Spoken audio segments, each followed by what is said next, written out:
Okay. Is Academy of Ideas live? Yeah, that will be it.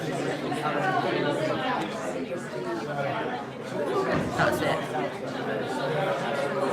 So could you just There you go. tweet it and put it in the comments?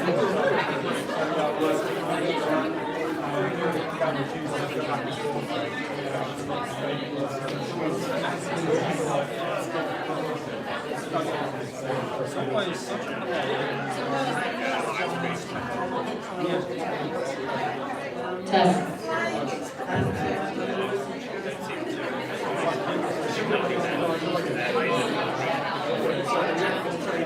One of these things where they make it, for some reason, make it very difficult to choose from the app.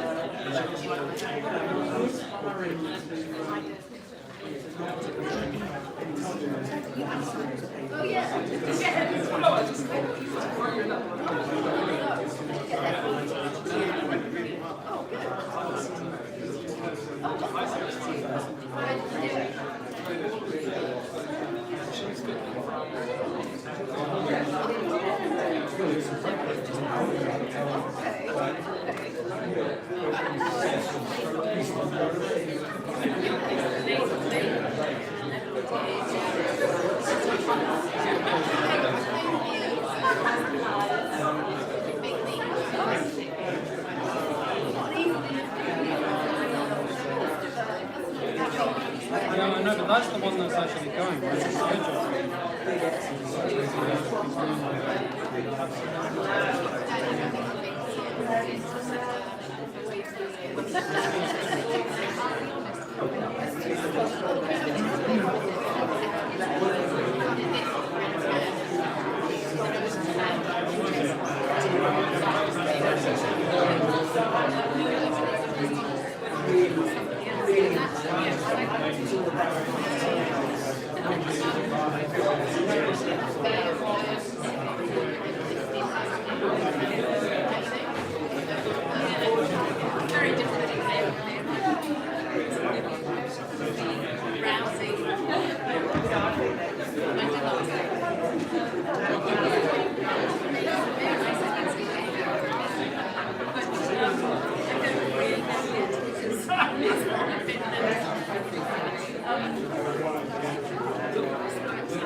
It's okay.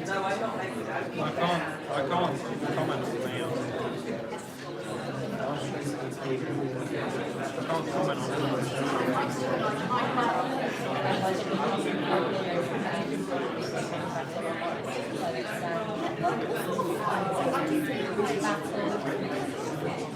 Yeah, that's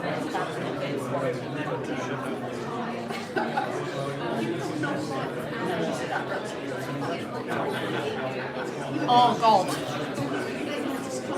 Yes, it's me. 63, 29, 23.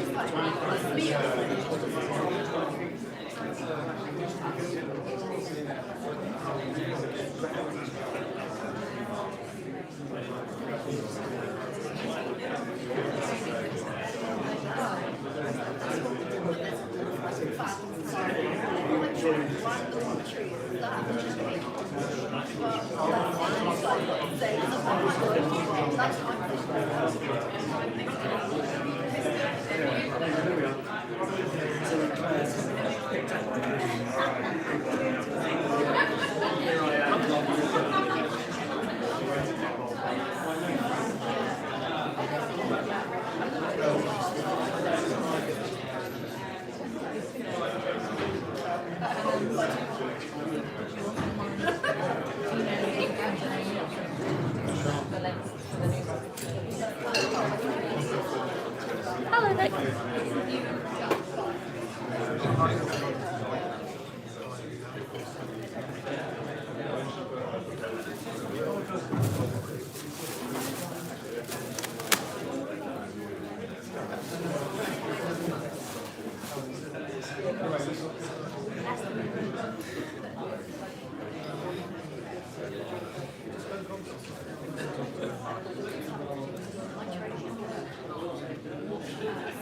There's just no option to comment on it. It says there are 20 more.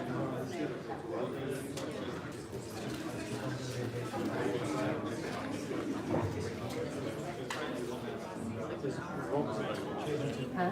Yeah.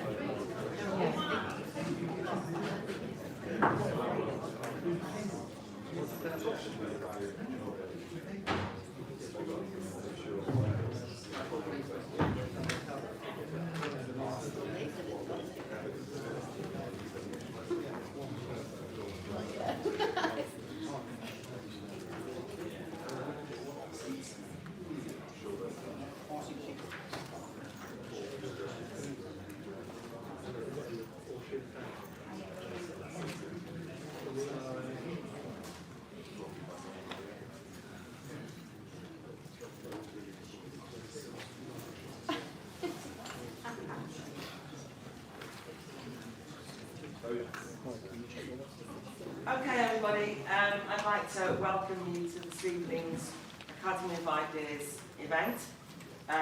United we stand, ? Ukraine and the future of the West. I'm Claire Fox and I'm the director of the Academy of Ideas. And this is the second debate that we've had on the issue of Ukraine since the war started, and we envisage it's one of a series of events because we don't anticipate, sadly, that the war is going to end anytime soon. And so the Academy of Ideas is committed to trying to go beneath the headlines and to ask the kind of questions that we all kind of try and discuss when we're watching the telly and are not quite sure of the answers, but don't always get the satisfactory replies when we are watching mainstream media. The reason why we were very keen to organise a discussion on the issue of the future of the West and the idea of whether there's new unity is because certainly initially when the invasion happened, there was a sense in which it looked as though the West was getting its act together, as some people would see it, and pulling together to all be opposed to the invasion of Ukraine. But since then, I think that we can see that there are tensions and contradictions. And it's also the case for some of us who maybe have been critical of Western intervention in the past, that when you say the West getting its act together, it's not necessarily something that you want to rejoice about either. So what does all that mean in terms of, is this going to lead to a reinvigorated NATO? Will the EU suddenly get its act together, as people are suggesting? Just in terms of some of the tensions, I just wanted to start with just one quote that I read today about Germany, which is the tensions in Germany, which may be by the end of today resolved, but it's, one of the commentators said, it's hard to underestimate the size of the scandal that is ongoing in Germany now with regards to the government's Russia policy, and it's been called the scandal of the century, is not an overstatement. It will haunt official Germany for a long time to come. So within Germany, there's a lot of tension. We know that within France, there's a lot of tension, and we know that amongst those great powers, there are some tensions. And then I read this article a few weeks ago in the Times entitled, "Globalisation is dying and we'll all miss it." I don't know about that latter point, but the point is that Emma Duncan is saying it's the end of globalisation, and people are suggesting that rather than unity, what we're seeing is the rise of economic nationalism and autarky, and that actually maybe the conflict in Ukraine is going to shape things up in a way that is going to, rather than unite the West, actually lead to some fracturing. Anyway, you haven't come to hear me speak. You've come to hear the speakers, and I'm going to introduce them in the order in which they'll speak, because they will just help us shine some light on it. They, on the one hand, have got expertise, but they're partly here as a stage army, no disrespect to you all, because you're here to kind of stimulate a bit of discussion, really, so that we can have the important part of the conversation, which is to involve the audience in a toing and froing, and I'll keep coming back to you. So we're going to hear from, initially, Nick Busbee, who is a partner at Herminius Holdings Limited, an advisory board member and writer at Briefings for Britain. I highly recommend that site. He's a Sevenoaks Town Councillor. He's a former diplomat at the Foreign and Commonwealth Office. I just heard him saying that he's a flying instructor, which strikes me as being very glamorous. I have to say, but Nick is always interesting. He's spoken at a number of our events before, and I'm delighted he's with us this evening.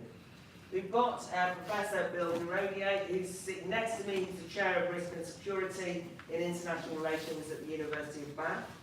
And he's previously held posts in British Columbia, Singapore, and at the Defence Academy in War Studies, in the War Studies group at King's College, London. And Bill has been particularly interesting over the years on issues like risk and the precautionary principle, but obviously his take on this from such a wide range of international relations perspectives, I hope will be helpful to us. We're then going to hear from Professor Frank Ferdi, who's a sociologist and social commentator, who actually gave the opening lecture at the first event that we did on Ukraine. He's the author of First World War, Still No End in Sight, which I noted at the time that when I read it the first time round, I thought it was very interesting, but it didn't really seem that relevant, and now, of course, it seems very, very relevant. He most recently brought out 100 Years of Identity Crisis, and also a book which I think is particularly apt for tonight's discussion, Why Borders Matter, and also a book on populism and the European culture wars. So we look forward to hearing from Frank. And last but not least, we'll have Humphrey Hawksley, who is a journalist who I'm sure many of you will recognise. He's an Asia specialist. He's a former foreign correspondent at the BBC. He's the author of Man on Ice, Asian Waters, and the Third World War, rather pertinently, sadly. But can we just give the speakers a warm welcome?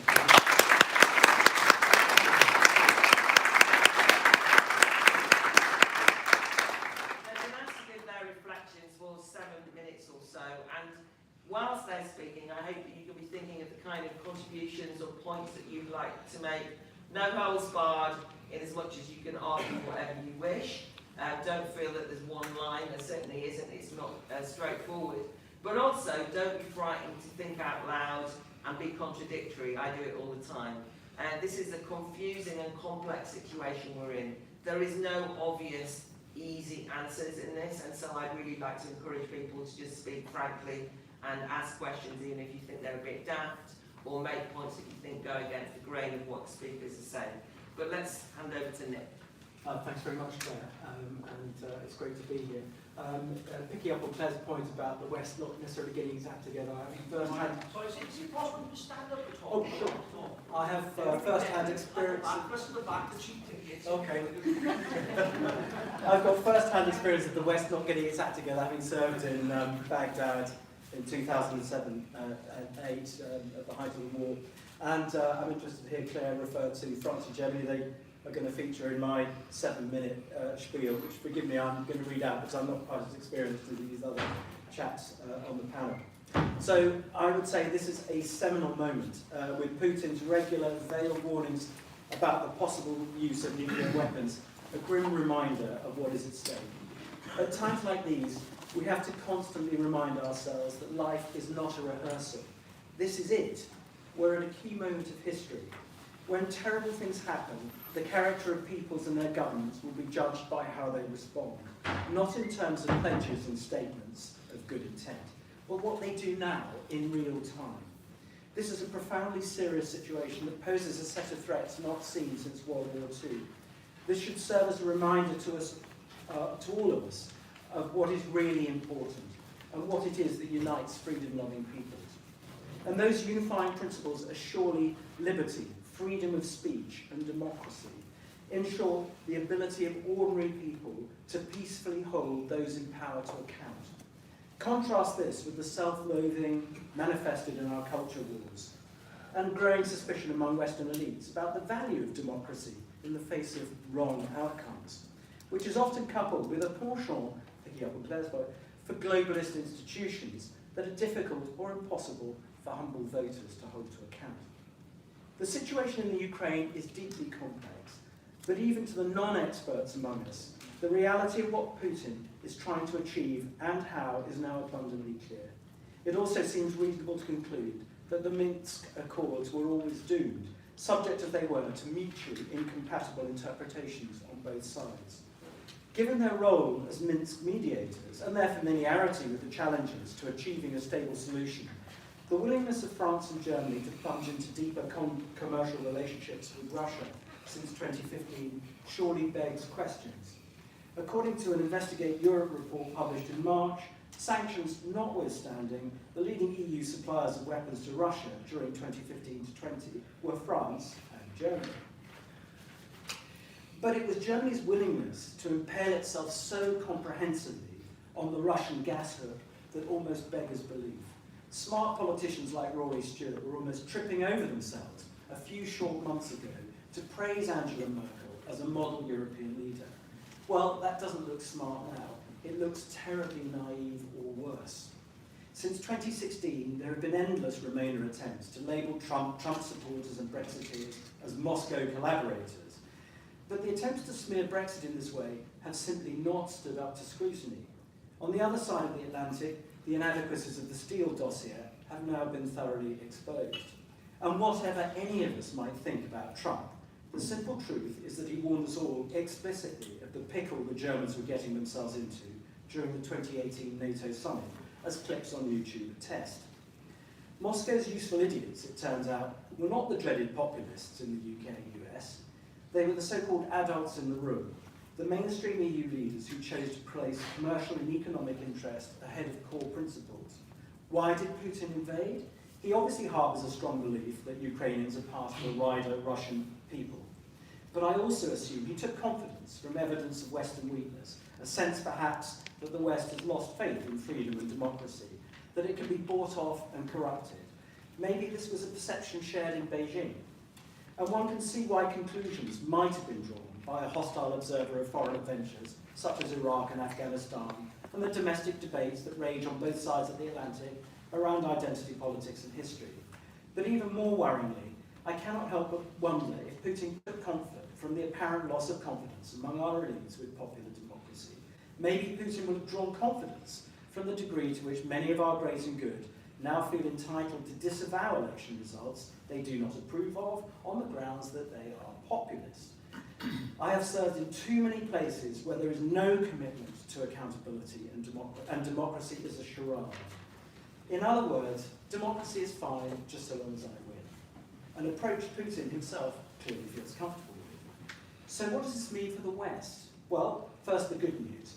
The invasion of Ukraine has reminded us what it is that is really important and what we should be prepared to defend with our lives.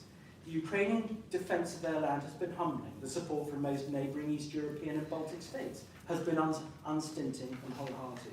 The use of intelligence by the US and UK ahead of the invasion was brilliant and effectively destroyed Moscow's ability to control the narrative.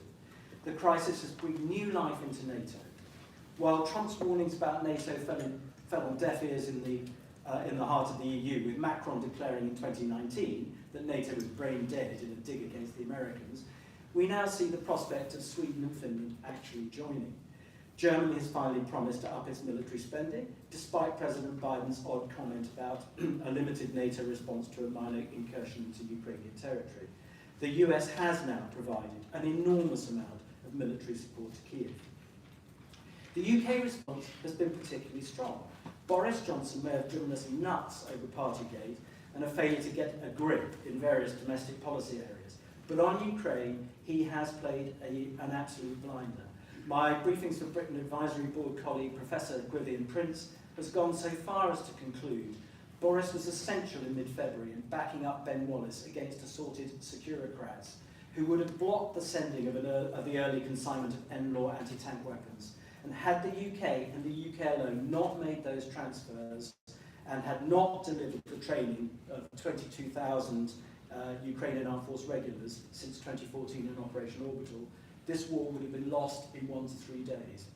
That may be debatable, but it is, if that isn't evidence of post-Brexit global Britain in action, I simply do not know what is. The speed and agility of the UK response to this crisis, bilaterally with Ukraine, as well as in a NATO and Joint Expeditionary Force context, has made a mockery of Remainer initiatives to begin to squeeze us back into an EU defence and security architecture that is not fit for purpose. On the negative side, we have seen some frankly unhelpful efforts on the part of EU integrationists to compete with NATO. Yesterday we learned that Germany will not supply the heavy weaponry Ukraine desperately needs to withstand the Russian Donbass offensive. Macron and Draghi were also reticent about extending military support. Worse, we continue to see slow peddling on Russian oil and gas, most notably in Berlin, which means that Moscow continues to receive the core funds it needs to prosecute this despicable invasion. Yes, sanctions on Russian gas would be incredibly challenging, but the Germans in particular have to confront the consequences of their extraordinary Ostpolitik policy. Berlin and Paris were perfectly prepared to see Greece, Ireland and other states endure economic pain to save the Euro project, as well as a couple of French and German banks, a few years ago. No one has put the point more eloquently than Volodymyr Zelensky himself when he addressed the German parliament in mid-March.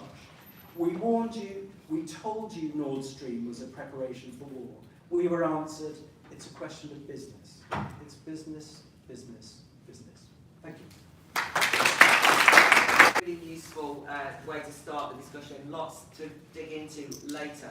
I didn't mention before, but I'd also like to just say hello to the people who are joining us on the live stream, which Ella is usefully organising for us. And I know there's a lot of people watching in on this, and the whole event will be available on film afterwards. So just for you to know, in case you're hiding or whatever it is. But anyway, if I can turn now to Bill, would you like to give us your introduction? Okay, thank you, Claire. I just want to talk about 3 themes, really, and they are flexibility, and that's in terms of how we understand what's going on, unity, the theme of the talk today, and sovereignty. But before that, I just want to remind you, after 9/11, the United States briefly thought that the war on terrorism was going to bring the people together and achieve a degree of unity that hadn't been around for quite some time. They even opened up all the army recruitment centres in the belief that all those people shouting USA, USA would actually sign up and be part of their war effort in Afghanistan. And within a month, they were all closed down again. So there's a presumption at these moments of these events creating unity, but it's often a rhetorical unity rather than a very practical one. We also know that the European Union is marked by disunity every time there's a crisis. In 2008, the financial crisis led pretty much everybody to go their own way until they were all brought back together again. And we've seen the same more recently in relation to the vaccines debacle. I could go through a whole list of disunified EU actions. So I think the first thing we need to understand is that the presumption of unity is not necessarily there. On the other hand, maybe there, at least initially, as Claire I think alluded to, has been greater unity amongst Western elites than we have seen for some time. And we ourselves, in our understanding of what's happening, need to be fleet-footed enough to be able to change our understanding, because events are changing every day. There's the fog of war, there's a considerable amount of bargaining going on between Zelensky and various other people, where people are claiming various achievements in various situations that may or may not be true. Before the invasion, many people in this room, I suspect, may have been not on the side of Russia, but pointing to the growing Russophobia that we know exists in the world today, and then caught off guard when Russia actually invaded. And that's the kind of ability to be able to change as the events change that are required here. And that may mean being superficially allied to people that you find rather unpalatable. Because yes, without a shadow of a doubt, Western elites are using events for their own purposes, to make themselves look good, and to give themselves a sense of coherence and purpose. Yes, their agendas are limited and confused. Yes, they are unpalatable individuals and highly problematic. But nevertheless, we may have to say that in the pursuit of partial goals, we may find ourselves on the same side as some of those people. We are at a time, as Zaki Laïdi wrote in 1994 when he wrote his book Un monde privé de sens, A World Without Meaning, where historical situations are totally new. I think there's elements where you can look back to past precedent and how to behave, but I think you need to be sharp enough to change and not succumb to wishful thinking that somehow there's going to be a coup in Russia or anything like that. Putin has become more popular in Russia as these events have unfolded, to the point where he now has allegedly 83% support. On unity, on Western unity, well, if you were Putin, and I think Nigel's made the point, you'd have thought, this is your moment. This is your moment. You've got a very confused President of the United States with a very childish Vice President. You've got 20 years of failure in Afghanistan, most recently exemplified. A bumbling British Prime Minister caught up by Partygate, which is the only thing that was discussed on PM this afternoon on Radio 4.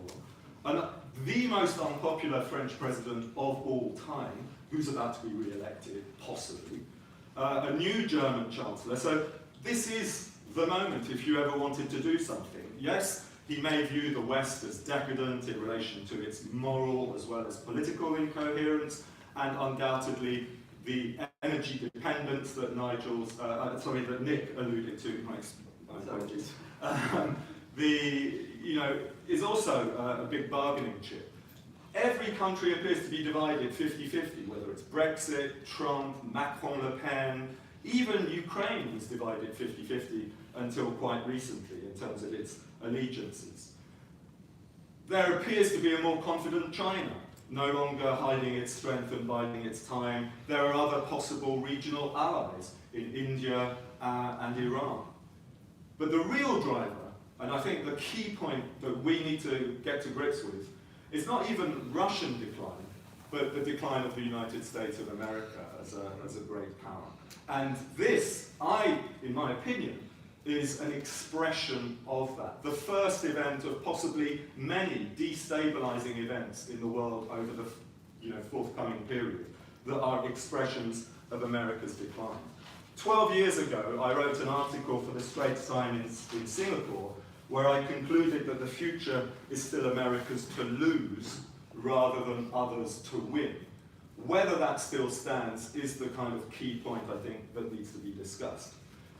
Quick point on sovereignty. We know that there are the realists in America, best expressed through John Mearsheimer's views of NATO expansion triggering these events.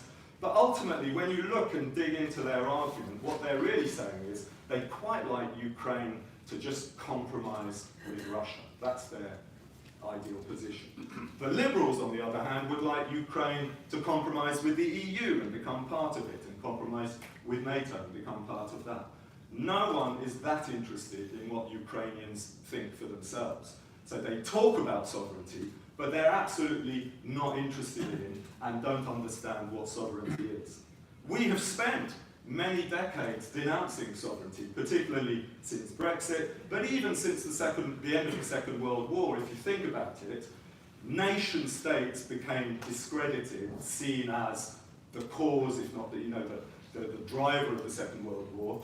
Anyone with brains and ambition went into supranational organisations or subnational organisations like civil society groups and NGOs. The nation state and its sovereignty was highly discredited. The sovereignty of people has been absolutely discredited, most particularly, of course, over the last 2 years, where you have had to subject yourself to the science and just shut up and do as you're told.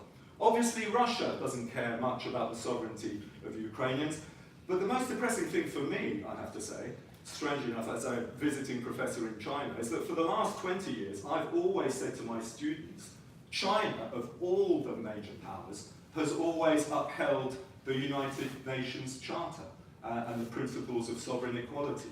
Whenever the West had its adventures in Iraq, Afghanistan, Libya, and Syria and elsewhere, China has always said you have to defend national sovereignty. On this occasion, its silence about Ukraine speaks volumes and tells you that even they don't understand sovereignty. So that's, I think, quite a key point. I just want to conclude with my point about the real driver. The real driver is American decline, its fear of change in the world and what that may mean. The Ukraine is an expression of the problem, not the cause. And where I disagree with Dick is I don't see NATO as part of the solution or becoming any stronger or better because of that. I think what we've had since the end of the Cold War necessarily was a purposeless, directionless NATO. In relation to Ukraine, it already started a Ukraine action plan discussion in 2002 at its enlargement summit, which it then pursued in 2008 at the Bucharest summit. By 2014, Russia had invaded Crimea. We're now in 2022, 20 years after NATO started talking about Ukraine accession to NATO. I think the message there is fairly clear. The most destabilizing thing right now is NATO. And I just want to conclude with a quote from that book that I already cited, Zaki Laïdi's A World Without Meaning. He says, our societies claim that the urgency of problems forbids them from reflecting on a project, when in fact it is their total absence of perspective that makes them slaves of emergencies. I think that's what we're seeing right now. If we ultimately want to express solidarity with Ukraine and Ukrainians, that may mean taking a far more active role than people even now currently imagine. Taking sides with people that you may find unpalatable and disagreeable. And actually, as I think Nick rightly said right at the beginning, being judged for your actions.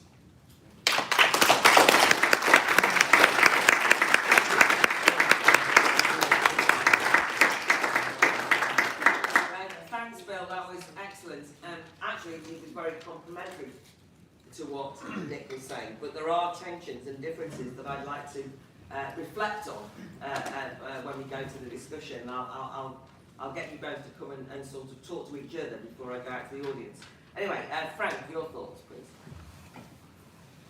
Yeah, a few weeks ago, I wanted to find out for myself what's going on, so I had a chance to go into Ukraine, Western Ukraine, and visit it. Because I tried to kind of pick up on the why to see what was really occurring there.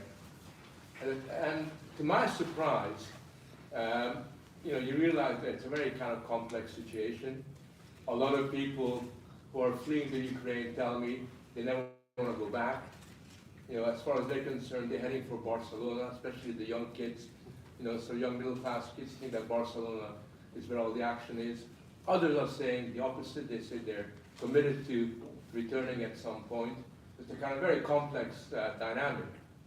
But the thing that really sort of shook me up, the only thing that really shook me up, which I wasn't really expecting, was the fact that I had the sense that something new was being built, something purposeful was being created, that suddenly people who were just ordinary people beforehand, before the invasion of the Ukraine, suddenly began to see the world through a different prism, and were kind of almost involved in something that was a very important and to them very inspiring project.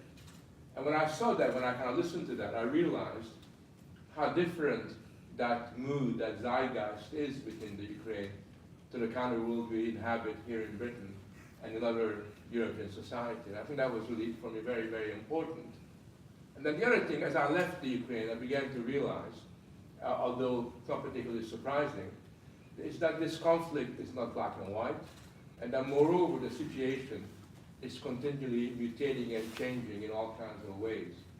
So when I first began to look at the war and began to demand the defense of Ukrainian sovereignty and talked about the importance of taking their aspiration for self-determination seriously, at that point, the things were much clearer than today, when there's a danger that the way that things are occurring and the way that the war is just dragging on and becoming a very, very, very long war, that what you're going to have, and what you already have, is a situation where what's happening in the Ukraine is becoming a proxy for a number of conflicting interests. And that in many respects, I have to say that when I look at the way that the United States is operating at the moment, you do get the impression that they regard the events in the Ukraine as a proxy war for a number of different kind of objectives, which is a little bit sad, because you get the impression that, that a lot of the Western powers and a lot of groups within the West regard Ukraine as a medium through which they can express their own interests and their own aspirations, rather than something that they see as being an important issue in and of itself. And that's something we need to be aware of. Now today the discussion is really about the West. And the interesting thing about the West, when you kind of look around what Western unity really means, is that when you scratch the surface, when you look beneath it all, it becomes evident that the West has got no inner meaning, and certainly hasn't got any inner purpose. There is no doubt about the fact that although people declare Western ideals and Western liberal democracy and Western values, when push comes to shove, the West has lost, or maybe it never had, the kind of moral status that it seeks to flaunt in the eyes and in the imagination of society. You have to remember that the only time when the West, as such, gained some definition was in the very specific circumstances during the Cold War. During the Cold War, it was relatively easy for the West to gain a degree of moral authority, just simply in virtue of the fact that as against the Soviet Union, as against the Soviet bloc, it could look really good. That the West was the land of the free. They stood for freedom and a number of democratic values that were manifestly obvious to many people in the world, whereas the other side was tyranny, lack of democracy, and economic incompetence. And I think during that particular historical era, the idea of the West and being part of the West began to mean something. But there were certain conditions for the West to have that kind of inner integrity. One of the conditions was the fact that the Western side was, in a sense, dominated by one powerful nation, the United States. And under those conditions, American hegemony could ensure a certain degree of stability and coherence. The kind of coherence that, since that particular time, has been entirely lost. People will recall that under American hegemony, Western Europe was rebuilt. People can recall that under American hegemony, the age-old conflicts between Germany and France could be suspended for at least a certain period of time. And in that particular moment, the West could really mean something. But the condition for that was American hegemony, and of course, more importantly, the fact that there was this horrible other side in existence, that the Soviet bloc, with its track record of oppression and dictatorship, provided a negative example to everybody, something that would persuade just about anybody with the slightest democratic inclinations that being part of the West was on balance a good thing. Now I would argue that that has gone. And no sooner did the Cold War come to an end than it became very clear that that Western image of Western unity began to unravel very, very swiftly. And you'll find that on a number of key occasions, various conflicts of interest kind of began to kick in. And what you also found under those circumstances was that Western societies themselves ceased to have any kind of unified focus. Now Bill talked about and alluded to an important point, which is that every single Western nation is fundamentally disunited. Western societies are inherently polarized and segmented. It's almost as if there are two different worlds with two different outlooks within the Western world. And that was for everywhere, from the United States to France to Germany to Britain. You can see this played out in kind of technicolor all the time. And of course, you don't need a PhD in political science to understand that if a particular nation, such as France or Britain or America, is so fundamentally disunited, you cannot recreate a global unity. You cannot somehow ignore the fact that back home in the domestic domain, you're at each other's throats, but somehow when it comes to global affairs, you're all pulling together. You're all having this kind of coherence within the world. So I want to suggest that the idea of the West today has become emptied of meaning. It's become a zombie category. And as you know, zombies are very difficult to kill. And therefore, I think for a very long time, the West will continue to essentially live off parasitically from its heyday within the Cold War era. Which is why it's very, very interesting. I don't know if you notice that many, many Western commentators are now talking about the revival of the Cold War. They're talking about, some of them in America are saying, the Cold War never ended. It's almost like they got this Cold War fantasy of recreating the Cold War conditions in the current era. But of course, the Cold War was fundamentally different than the hot war that we're having today. If you cannot tell the difference between a cold and a hot war, then you do need to go back to university and examine how international relations work. You have to remember that in the Cold War, there were very clear rules between the two sides. Many international relations experts talk about the Cold War as the long peace. Right? It was a long peace where you had essentially 4 decades of unprecedented peace within the European continent.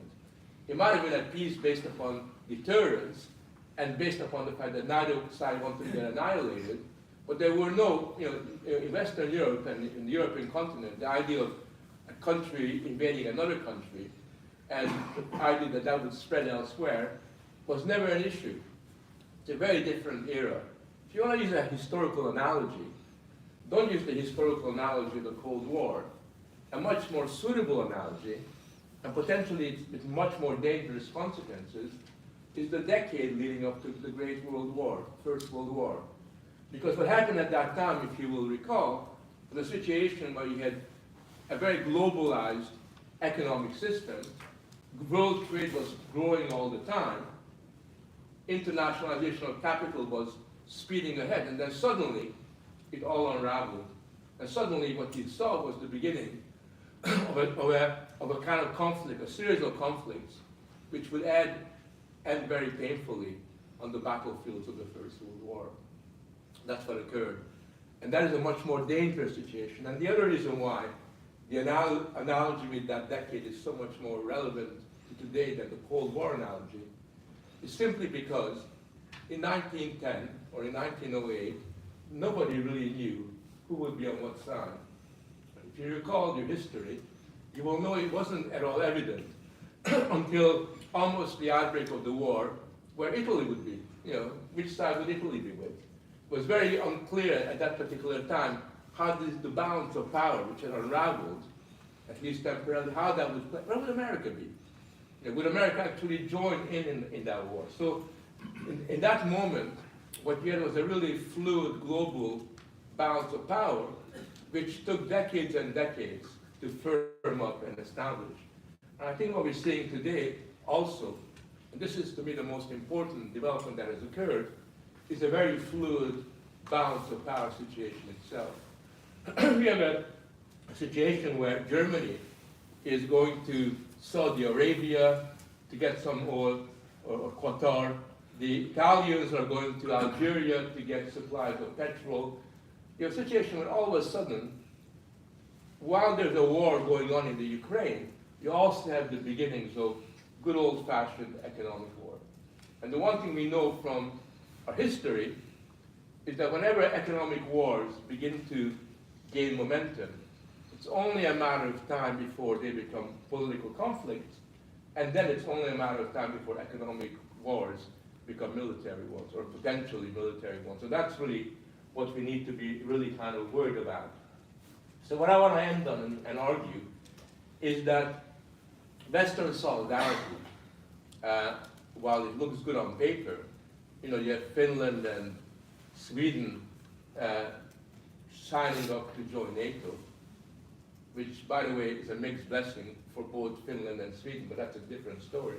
So while on paper you have Western unity, what is also the case is that this solidarity is fundamentally limited by conflicting economic and political interests. And what I would expect to occur in the years ahead, and God knows this war might go on for years if the present dynamic and trajectory continues, what I would expect is the unraveling of the existing compromises between Western powers, and it becoming much more unpredictable in the way that this issue kind of develops. I don't think that NATO looks as significant and as powerful as it is on paper, because what's interesting is that the contributions to the Ukrainians are not made by NATO, they're made by different national powers. Britain, as was suggested, is one of them, has actually done made a pretty important contribution, and the United States, and of course the local nations between East Europe, the Czech Republic, Poland, all these republics have played a very, very important role. So we should look under the surface of the West and their unity, and understand that insofar as they kind of play a role, it could be as much problematic as positive in the immediate period. And in the medium and the long term, I am worried about the unraveling of the West will really distract from what's taking place within the Ukraine.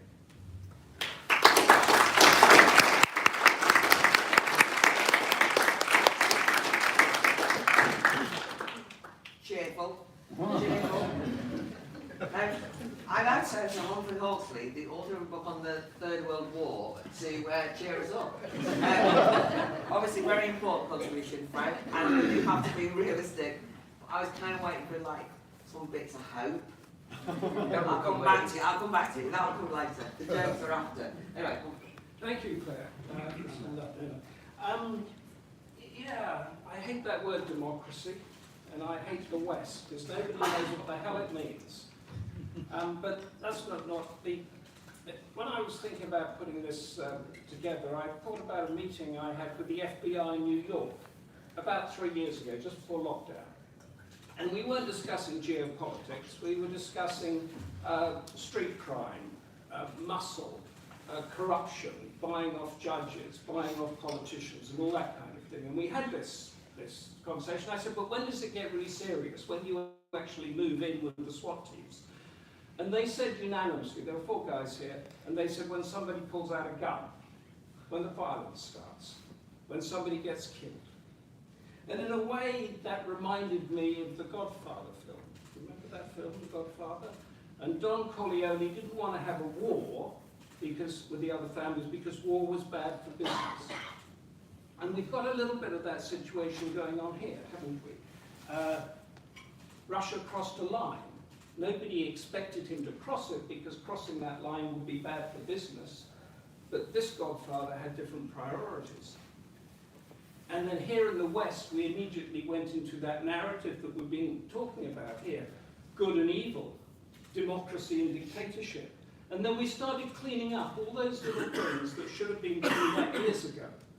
Like rotten oligarch money, like where do we get our gas from, and all of that stuff. And we didn't do that. Because until somebody pulls out a gun, people tend not to do things. And what we've learned from that, we just heard from Frank the First World War, there's the references to 1939 and the 1930s and the Second World War. And what we realized from this over the centuries is that Europe is probably the most savage continent in the world, and human nature doesn't change. And we've got to accept that, and we've got to get ahead of the game. And how do we do that?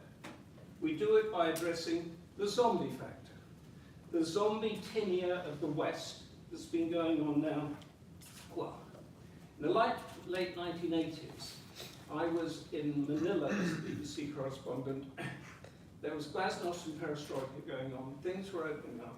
I was covering the end of the Marcos dictatorship in Manila, and I was having a briefing with an American diplomat. And we were talking about the communist insurgency and the Muslim insurgency and democracy and all this sort of thing. And he looked at me like this, and he said, Humphrey, you just got to understand that inside every Filipino, there's an American who wants to get out and they want to taste freedom. Once they know that they want to taste freedom, then everything will be fine. I remembered that because I was a young reporter.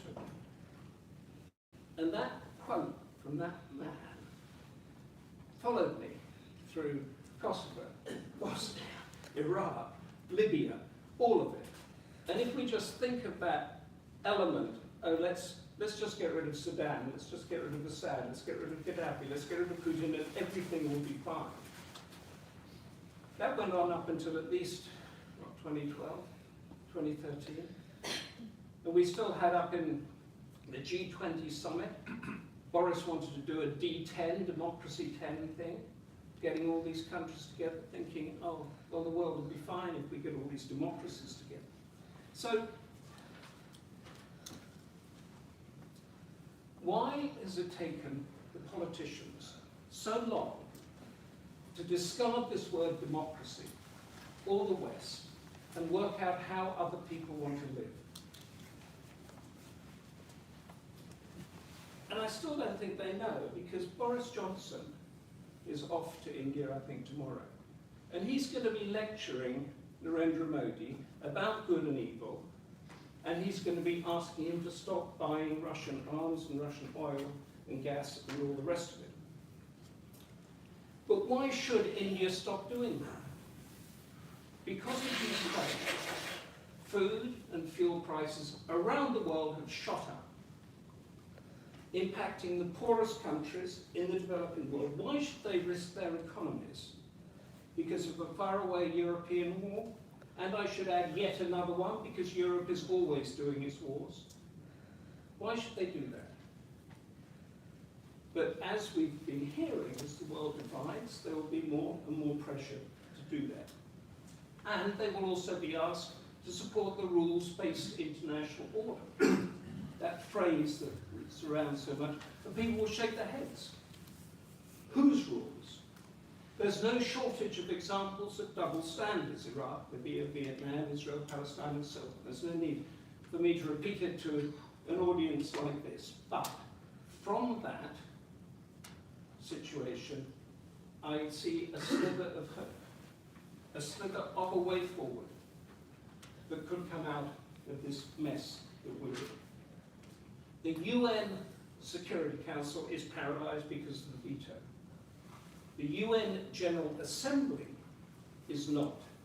And as much as you've got anything, you have there a global parliament. It's got no power, like the European Parliament, but it's there, it's a voice. Now, let's take two votes recently in that. There was the Ukraine vote a few weeks back, where 141 condemned Russia, 35 abstained, and Russia was only able to get 5 supporters, like Syria and North Korea. It was heralded as a great victory for the West, but I think if that zombie tinea listened a bit more closely, it was actually the world saying it doesn't like war because it hurts people and it's bad for business. It was a message. Because back in 2019, the same UN General Assembly held a vote because of an international court ruling that said Britain did not have a claim to sway the Indian Ocean that it said it did. This is the Chagos Islands issue. That was taken to the UN General Assembly, and Britain lost that vote by a landslide. 116 condemned it, and only 6 voted in favour. What did Britain do? Precisely nothing. It ignored the court ruling, and it ignored the General Assembly vote. But at the same time, it was lambasting China for laying claim to the South China Sea. This is a glaring example of double standards that was democratically called out by the United Nations, and that system cannot be allowed to continue. It can't, because the developing world has now got a much louder voice than it had during the Cold War, even at the end of the Cold War. Now, the argument from Russia and China, these leaders of the authoritarian world, complain that they've been banging their heads against a brick wall for too long. And Russia, like my FBI briefer said, has drawn a gun and started killing people to shake up the system. The West solution, I'm a member of the West, although I hate that word, is to arm Ukraine and sanction Russia. And in the short term, I back that because I think Ukraine must win this fight. But the West needs to get much smarter, and it needs to listen much more carefully to this global opinion. Now we have a mix here of the 1930s, the rise of Hitler, and the rise of expansionist Japan, which was so heavily sanctioned by the United States that Japan decided it either had to give way and lose face or attack Pearl Harbor. And that ended in a nuclear war against Japan. That's why I say we have to get smarter, because history is repeating itself, and we should not let that happen again. Thank you.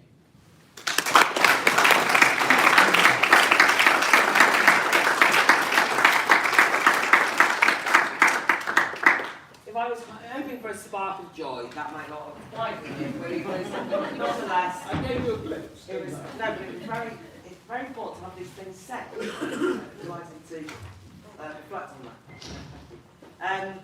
I wanted to actually return to you, Nick. I'm going to go out to the audience very quickly, but I wanted to return to you, Nick, and Phil in a way, with something which Frank has introduced, which is, I thought that you, Nick, spoke inspiringly about some of what Western values represented and what perhaps had been forgotten. But then, in some ways, if it takes the expression of NATO, is that really problematic? But Frank then went on to basically talk about these as zombie, the kind of Western values almost zombie values. What do they mean?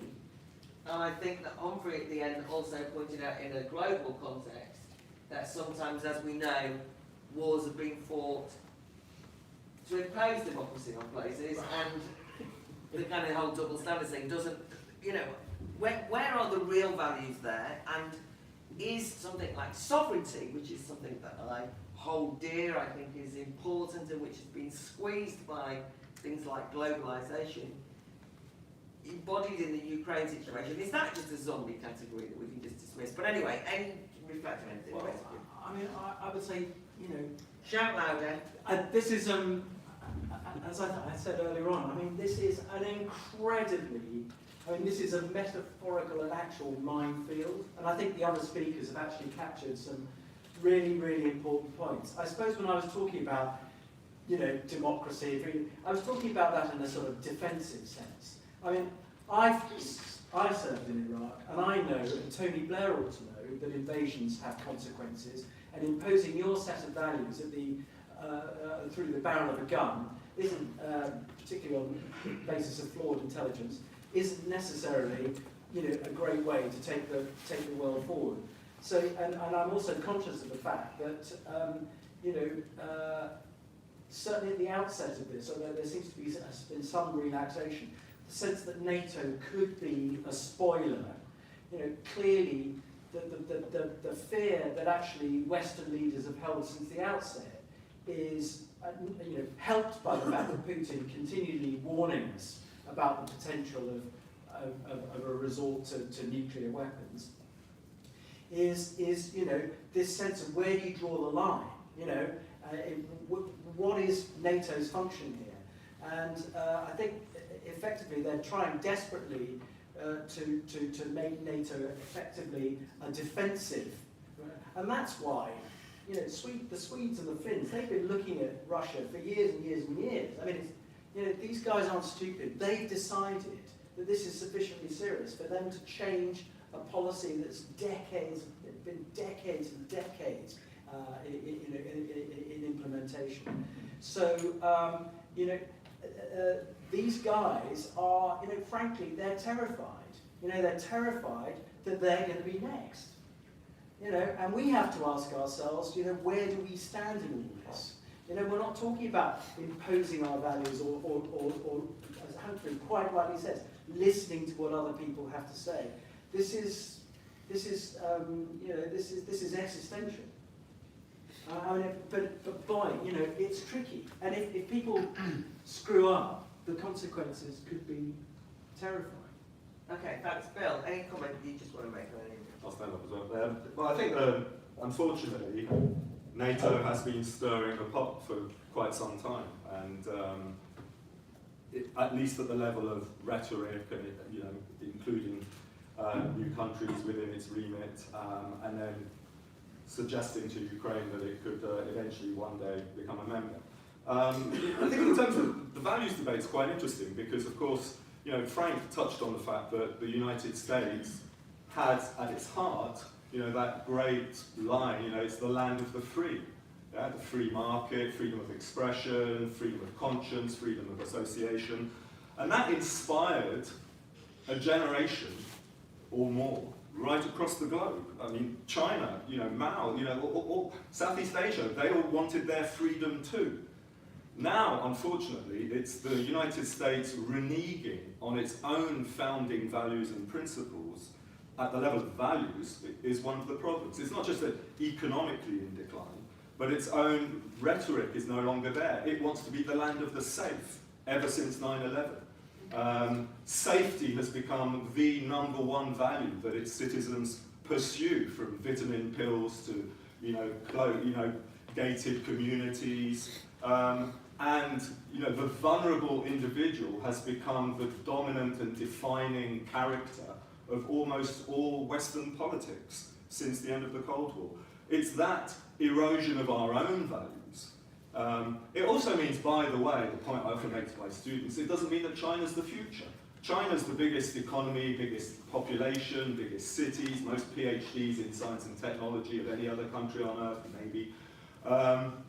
But what are its values that other people are going to be inspired by and want to buy into to transform the world in the next century? You know, just as Japan was the future when I was young, and no longer is, doesn't mean China's the future. Russia's definitely not the future. Very final point, what is, you know, worth discussing is what's the exit strategy for Russia?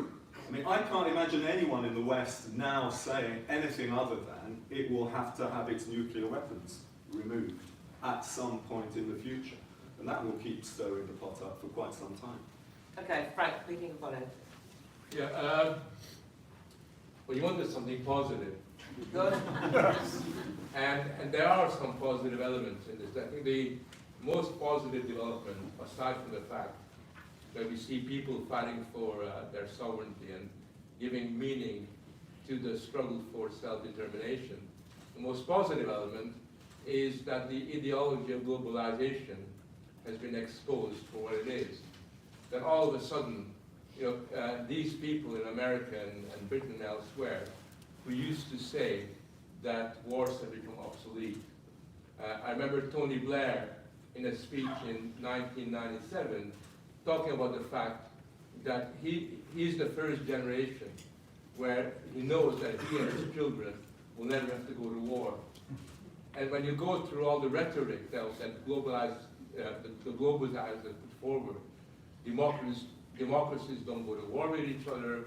If people are interested in economic development, they will become very peaceful and very liberal. I mean, if you go through them one by one, every element of that globalization sort of ideology looks positively threadbare and looks irrelevant. And what's come out of this, and this to me is the really positive development, is that for the first time in 50 years, 60 years, the idea of national sovereignty, which inspired many of us in the Brexit debate here in Britain, is beginning to gain traction because people realize that if you want to get vaccines, don't go to the World Health Organization, don't go to these international institutions. The United Nations isn't going to give you, booster shots. That's not going to happen. You're going to have to rely on the nation state. And people begin to realize that actually a world where it's the nation states that run their affairs is far preferable to one where you've got these international NGOs with these busybodies, putting their hands into every single thing that is really going on there. So for me, it's a really positive development for a very simple reason. Because once national sovereignty is taken seriously, then popular sovereignty, which is really the foundation of democracy, can also begin to have some meaning. I think democracy for me is really quite important. It isn't just simply a rhetorical accomplishment. But at the moment, democracy, lived democracy, is conspicuously very, very feeble. So for me, the unraveling of the world, albeit being very dangerous potentially, is a positive sort of moment where the Enlightenment impulses that kind of led to a world where the nation states and national sovereignty and democracy really meant something, can begin to influence sort of the discussion, and we can begin to, in a sense, sort of put on the defensive all these globalist thinking individuals that run the BBC, that run the various cultural institutions, that are really still powerful in the corridors of power, because they think that they got more in common with people like them in other parts of the world than in their own people. Okay, anything you want to pick up? Oh, I'm going to give you something positive. Yeah, well, if you want. Yeah. I'm hoping, yeah. No, I'm an end of history guy. I do believe that, but we try to rush it too much. You're going to have these bumps. But last week I was in Lithuania, and the two main opposition people, Belarus and for Russia, they are in exile. And the guy, Lena Volkov, who is Navalny's thing, we sit down at a cafe, right? And I go like this, and he stops me. And he says, no, I have to wipe it first because it could have Novichok on it. and he's joking, right? And these people are modern and they're open and they're democratic, but the Belarusian Svetlana, who's the wife of the Belarus leader, Sergei, who's in jail now, and she's a housewife, and she's got this office around her, she's got a lot of security, and I said, what's going to happen? Is it suddenly going to happen? We're going to become president? She said, no. So we all have to learn to live in a democracy. 27 years of a dictatorship, and you never have to take responsibility for anything. In a democracy, you all have to take responsibility for what happens. And we don't know that. That takes time to teach. And in all our places, Iraq, Libya, Russia even, we haven't given the time to teach it. So you get the backlash. So I'm of the view that 100 years from now, when other people are in this room, there will be a form of government accountability. That's not right. I hate this word, democracy. In all these places that are now dictatorships. Okay, thank you. Now, despite the fact that I wanted cheering up, you don't have to be. It's not a therapy session, so feel free to be as brutally honest as you want. I'm going to take groups of 3 or 4 and then come back to the audience. Okay, so that gentleman there was the person I saw first. Thank you. And there's 2 there.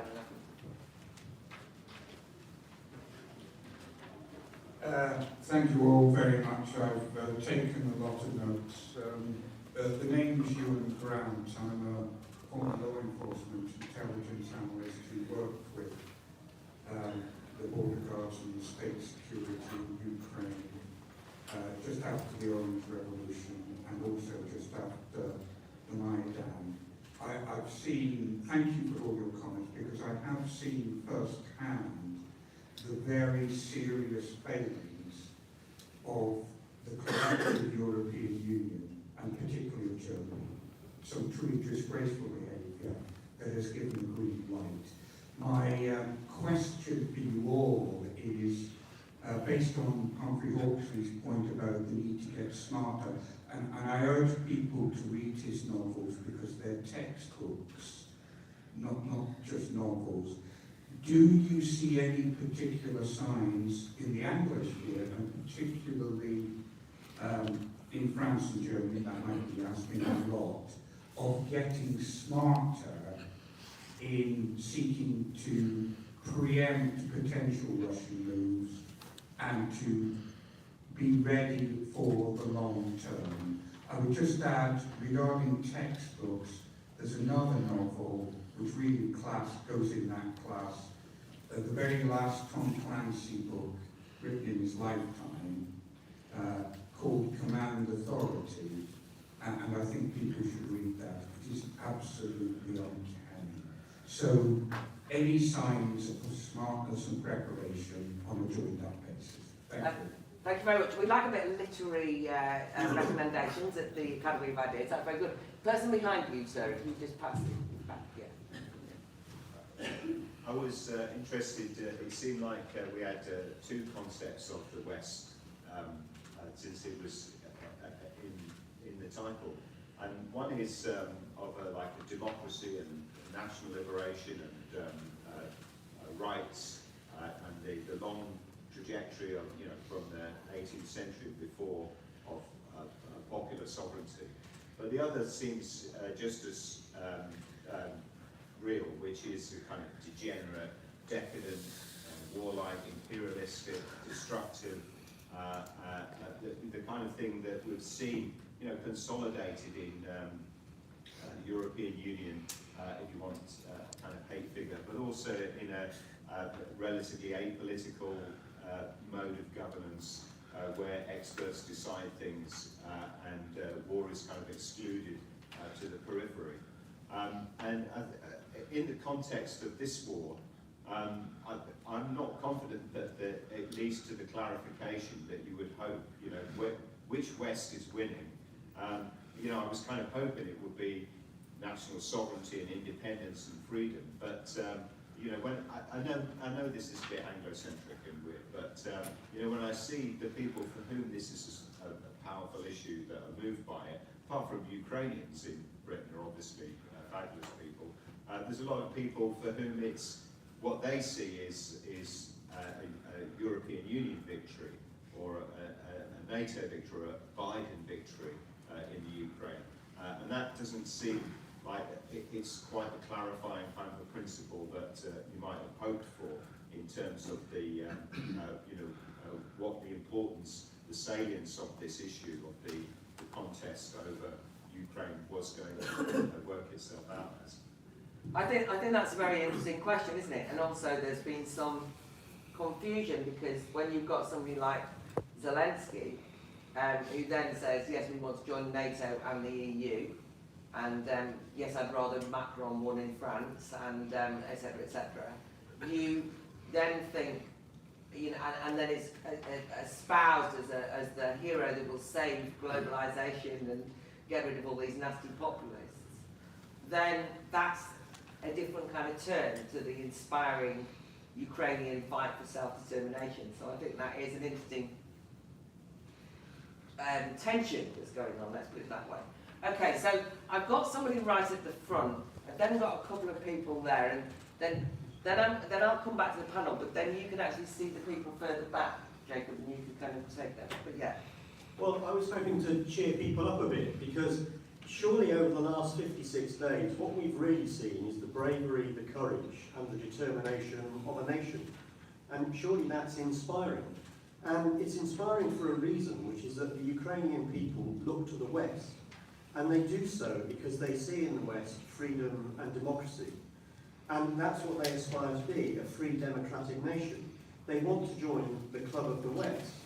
And all power to them, because I think we see there the seeds of the future. We see in their courage the fact that they believe in our free societies. And I don't think we should dismiss that, because the other thing that surely become apparent over the last 56 days is not just the moral strength of the Ukrainian people, but also their technological superiority as a result of having access to Western weaponry. And that also isn't by accident. That is because if you have free societies that celebrate innovation and the free market, then you will always have technological superiority over clapped out Russian tanks and other weaponry. So in that regard, the future is surely quite bright. And yes, you do see splits within the world, but you see the formation, I think, of two different blocks. You see a free West, and then you see an unfree East, and no one's quite too sure where India and some other nations are going to go. But I don't have a problem with that. If that's the way the world is going to divide, then I don't see why it can't actually do as the previous Cold War did, which did, as Frank said, did enable the West to actually celebrate the essential values of capitalism, of the free market, and of democratic society. So I actually think the last 56 days have been very inspiring for those of us who do believe in all of those things. Okay, thank you. Right, so I've got that gentleman there, and then that gentleman there. Yeah. Yeah. Yes, Yeah, please. stand. It's good, yeah. Okay, just a couple of points really. It's ironical, I think, that it was Tsarina Alexandra, wife of Nicholas, at the time of the Crimean War, famous for the charge of the light brigade, who pointed out then, for the first time, because it hadn't really been dawned on people, the horrors of industrial war. And I just thought there's an irony there that she was Russian. Second point is, if we go back 60 years, my father before that had fought in the Second World War as a naval officer, and my mother was expecting my second sister, so she had me, which was pretty terrible, and she needed some help. And so they brought over a German au pair girl. My father thought, rightly I think, that then we had been at war with Germany, so there's no reason why we shouldn't be friends with Germans now. It was just about this time of year, April the 22nd, my mother's birthday, and we all went off to the pub, sat outside because kids couldn't go in those days, and my father proposed a toast to wish my mother a happy birthday. And then Helga, who was the German au pair girl, said, "Can I propose a toast?" And said, "Yes, of course." She said, "I would like to propose a toast to Adolf Hitler, whose birthday is tomorrow."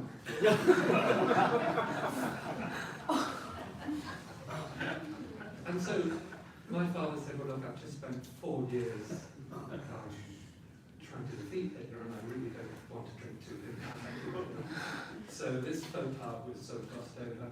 And dear Helga became a lifelong family friend and godmother to my younger sister. Anyway,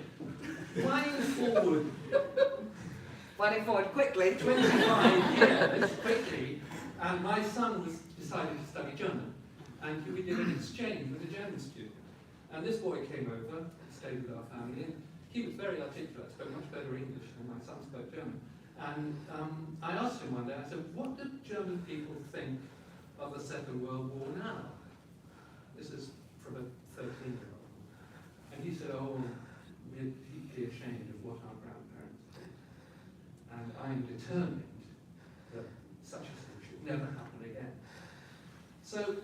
if you liken the offence that Putin is causing similar to the offence, and I'm not trying to say they're identical, but there must be similarities there, going and invading a neighbouring nation.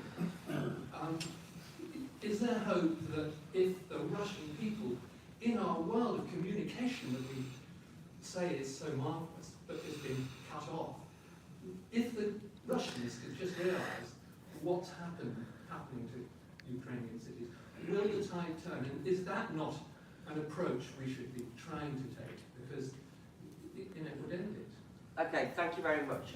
Yes. So then I'll come back to the panel just for quick one-liners just on it. Thanks. Just to pick up on what John was saying at the front here, I mean, I'm similarly inspired as you are by the courage and the resilience of the Ukrainian people, but I don't share your positive interpretation of that this example could lead to the positive rekindling of Western values around the new Cold War. I mean, I think Frank explained the sort of objective differences between today and that last period, and I think nevertheless the attempts that are being made to by the Americans and others trying to rekindle that Cold War is one of those situations which when you try to reprise a positive experience in the past, it generally falls flat or recurs as whatever is tragedy and farce in some ways. I mean, just explaining that, one of the things that Frank mentioned was how quickly the ideology of globalism has been has been sort of discredited. But the thing that struck me as part of that is how quickly globalist thinkers and politicians and economists and commentators and so on have themselves drawn that conclusion that those old ways were not quite as they saw them.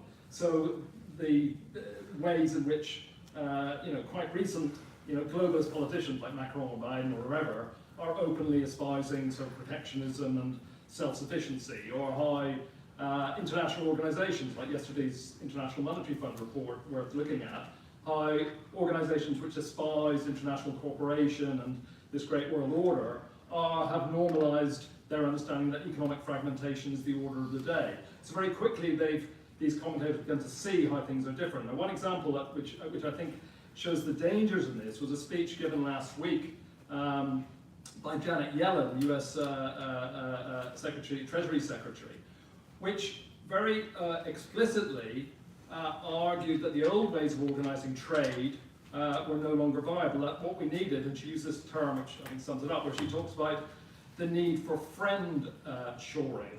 So not reshoring or inshoring, but we can only really reshore with friends of ours, with trusted parties. And she explicitly sort of linked trade and international economic relations with politics and said we can't keep the two separate anymore. Who we should be trading with is not the whole world order, but people that we can, the term she used, what we can count on. And she's basically, I think, articulating the idea it'd be nice to get back to that world where we have this division. I mean, she didn't say, I want to see a bipolar world, but she said, that may well be the outcome of this, because if China's not going to side with our values, if it's not going to be one of our trusted parties, then they're going to be on the other side. And she said this is the time that people have to choose sides. Whether she's referring to the 35 who abstained at the UN, or more broadly, she's saying people have to take sides in this. But I think this attempt of trying to recreate a division in which the Americans could present themselves as the land of the free and standing up for freedom and free trade and secure trade and so on, that is something which itself will become very disturbing for that order, and therefore will reinforce that unravelling that Frank talked about. Okay, thank you. So I'm just going to whiz across the panel. Can I just point out that we haven't got a bar on women speaking? So you feel free. Also, Jacob will kind of, there's quite a lot of hands at the back that I didn't take, and he'll kind of come back and pass it along. Anyway, Humphrey. I think shout and sit, shall we? Move the mic closer, please. Yeah. Use the mic. There's so much there. I don't really have much to say, but I agree with you on that it is going to consolidate, but I completely disagree over here because it's a different world. And when we talk about a new Cold War, which is an easy phrase, it was very hot in a lot of places, that war. So yes, it kept the peace in Europe. So now I just wonder if Russia and China, if Asia is rising, is they're going to have a series of proxy wars in Europe, whilst Asia just keeps going and makes money. Yeah, I just wanted to come back to Phil's point about friendshoring, actually, because I'm not convinced you can presume who your friends are. You know, even internally in the United States, let alone across borders. I mean, there's a whole story about, you know, Marconi being the Huawei of its day around the time of the First World War, and the problems that that created for, you know, the internet of its day in terms of purchasing it from someone who was a member of the Triple Alliance in the First World War. So I don't think, you know, as Frank, I think, alluded to, that's necessarily evident. I just wanted to finish on one thing about the kind of very radical community that I'm a part of, LinkedIn, which is the only social media I happen to engage in for my sins. And there are more, maybe it's just the feedback that I'm getting because of the people I'm connected to, but you know, there are more and more people talking about the need to decapitate your own leader, not in those words, by the way, but you know, the real problem is our own leaders everywhere. You know, Russia's problem is their own leaders, Britain's problem is that, you know, I don't know how prevalent, or, you know, but that ultimately is the struggle that we have to be part of, because there's a limitation to what we can do for Ukraine. But we are here and we can, you know, set a different agenda as best as we can. In terms of positive things, I do think the Canadian truckers were the most positive thing I saw for as well as arming the people in the Ukraine. Right, thank you. Okay. Very quickly then, is there any evidence of the West being smarter? Well, I think on intelligence, the US and UK were pretty smart about how they used intelligence ahead of the invasion. Unfortunately for the Germans, the head of their intelligence service was caught out in the Ukraine when it actually happened, which is slightly embarrassing. And the French head of the military intelligence service was sacked, I think, as far as I'm aware. So it's about a mixed picture. James, the West, you know, principled versus degenerate. I mean, that's a really good question. We don't know the answer yet. It's still panning out. I think that's one of the reasons why Putin chose his moment. It was a moment of maximum leverage in terms of energy dependency before we move far more to renewables, and he felt now was his time. And given the difficulties going on with Germany in particular, he may have been right. So again, that's not clear. I also agree that Ukraine has been something of an inspiration, and you know, it's legitimate insofar as they've made an expression of intent that flies in the face of Putin's rather grand design about the unification of the Russian people, and we should respect that. Will the Russian people rise up against Putin? Who knows? But certainly, I think Western leaders are incredibly cautious about moving to the next phase and saying, let's make this Cold War II. Let's take down those filthy, rotten commie successors. I mean, I think they're very nervous that that could trigger World War III and a possible nuclear conflagration. You know, are we and more generally on globalization, it isn't just this, it's COVID and supply chains and net zero and energy supplies. All of those things are triggering a fundamental rethink about whether you should put all your eggs in one supply basket, like China, for example.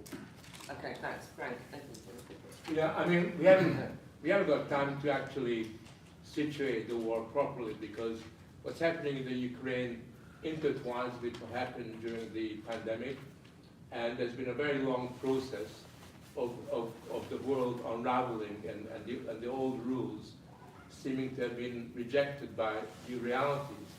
I think Phil is absolutely right about the fickleness of the globalized elites. I mean, when you have someone like Fukuyama basically declaring the importance of the nation state and giving a speech which basically although he would never say this, calls into question his whole end of history thesis, you begin to realize that there's an indecent haste with which kind of positions are being changed. In Washington now, there's a big discussion about reviving the old policy of containment, but in a new form. So poor old, George Kennan, the sort of policy is being kind of updated, which I don't think is particularly smart. in the 21st century, nor is it particularly smart when you have that, Joe Biden basically declaring that we are now moving into a new world order. Right? The last time somebody talked about new world order, you will recall, that President Bush, after the 9/11 crisis, and look what happened to that new world order. And I think, what Biden is doing is not only saying there's going to be a new world order, he's saying that it will be under American leadership. So basically what he's saying is that, he's got this kind of immature fantasy that the old Cold War American hegemony can be revived, literally at the expense of Ukraine. And that's what we're really seeing here. And I myself, I am really worried about the recreation of a bipolar world, because there is no basis for a bipolar world anymore. Right? The bipolar world was needed a Soviet Union, and it needed a United States that was a hegemonic power. Today, we have a multi-polar world, by all accounts. It's not possible to have anything other than regional blocks being established. And as I count the regional blocks, I can think of at least 3 of them in economic terms that are going to vie with each other. So if that becomes politicized in the way that the situation is at the moment, that will not be a positive development. So I think we need to be aware of this. And just one final point. The precondition for the British Foreign Office or the State Department of America to think smartly is to develop the capacity for long-term thinking, for long-term strategic thinking. And at the moment, the people that inhabit these institutions are conspicuously short-termists. I think this is the really big problem, because what happens is that in the West, these institutions only think in the language of tactics, but not strategically. And smartness and strategy go together. And strategy is something you cannot invent, just like that from a brainstorming session. Strategy is going to emerge from a proper public deliberation and debate. Okay, thanks. Okay, yeah. Sorry.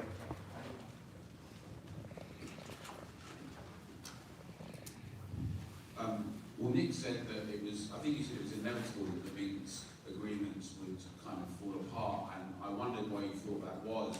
And to take a step back about how we got here, because I know that many people in the room want to sort of say rah rah, and I actually really admire and respect anyone that will fight for their own independence and freedom. But I am very concerned as well about some of the discussions that have led up to this around cheerleading NATO, some of the role that NATO's played. I welcome Bill's comments about NATO not being the solution, and Frank also saying that there's geopolitical illiteracy, because it seems to me that the guy that pulled the gun out, we could look at some of the shellings in the Donbass, we could look at some of the things that led up to the situation that then led someone to make a choice, wrong choice, to invade another country. But I don't think there's been enough discussion about that in this. I know we're here now, and that leads to the next question about whether Western unity really represents sovereignty, democracy and freedom, and what it is that we can do for it. I mean, it seems to me that you can admire and respect and welcome Ukrainian citizens getting arms from wherever they can and fighting, and you can support them in whichever way you can. But ultimately, the thing you can do is what you can do in your own country. You might choose to go there and fight. That might be a choice. But also it's about what you do here and now. And it does concern me that some of the cheerleading of the militarism will lead to the tensions that people have talked about between the West and exacerbate some of that. And also, in terms of strategy, I would argue that peace is always a better formulation. And perhaps the idea of solidarity is that we put as much pressure on our leaders to try and achieve that and have diplomacy and talks and win those arguments over. That would be, I think, the independent sort of democratic thing to do. Okay, thank you.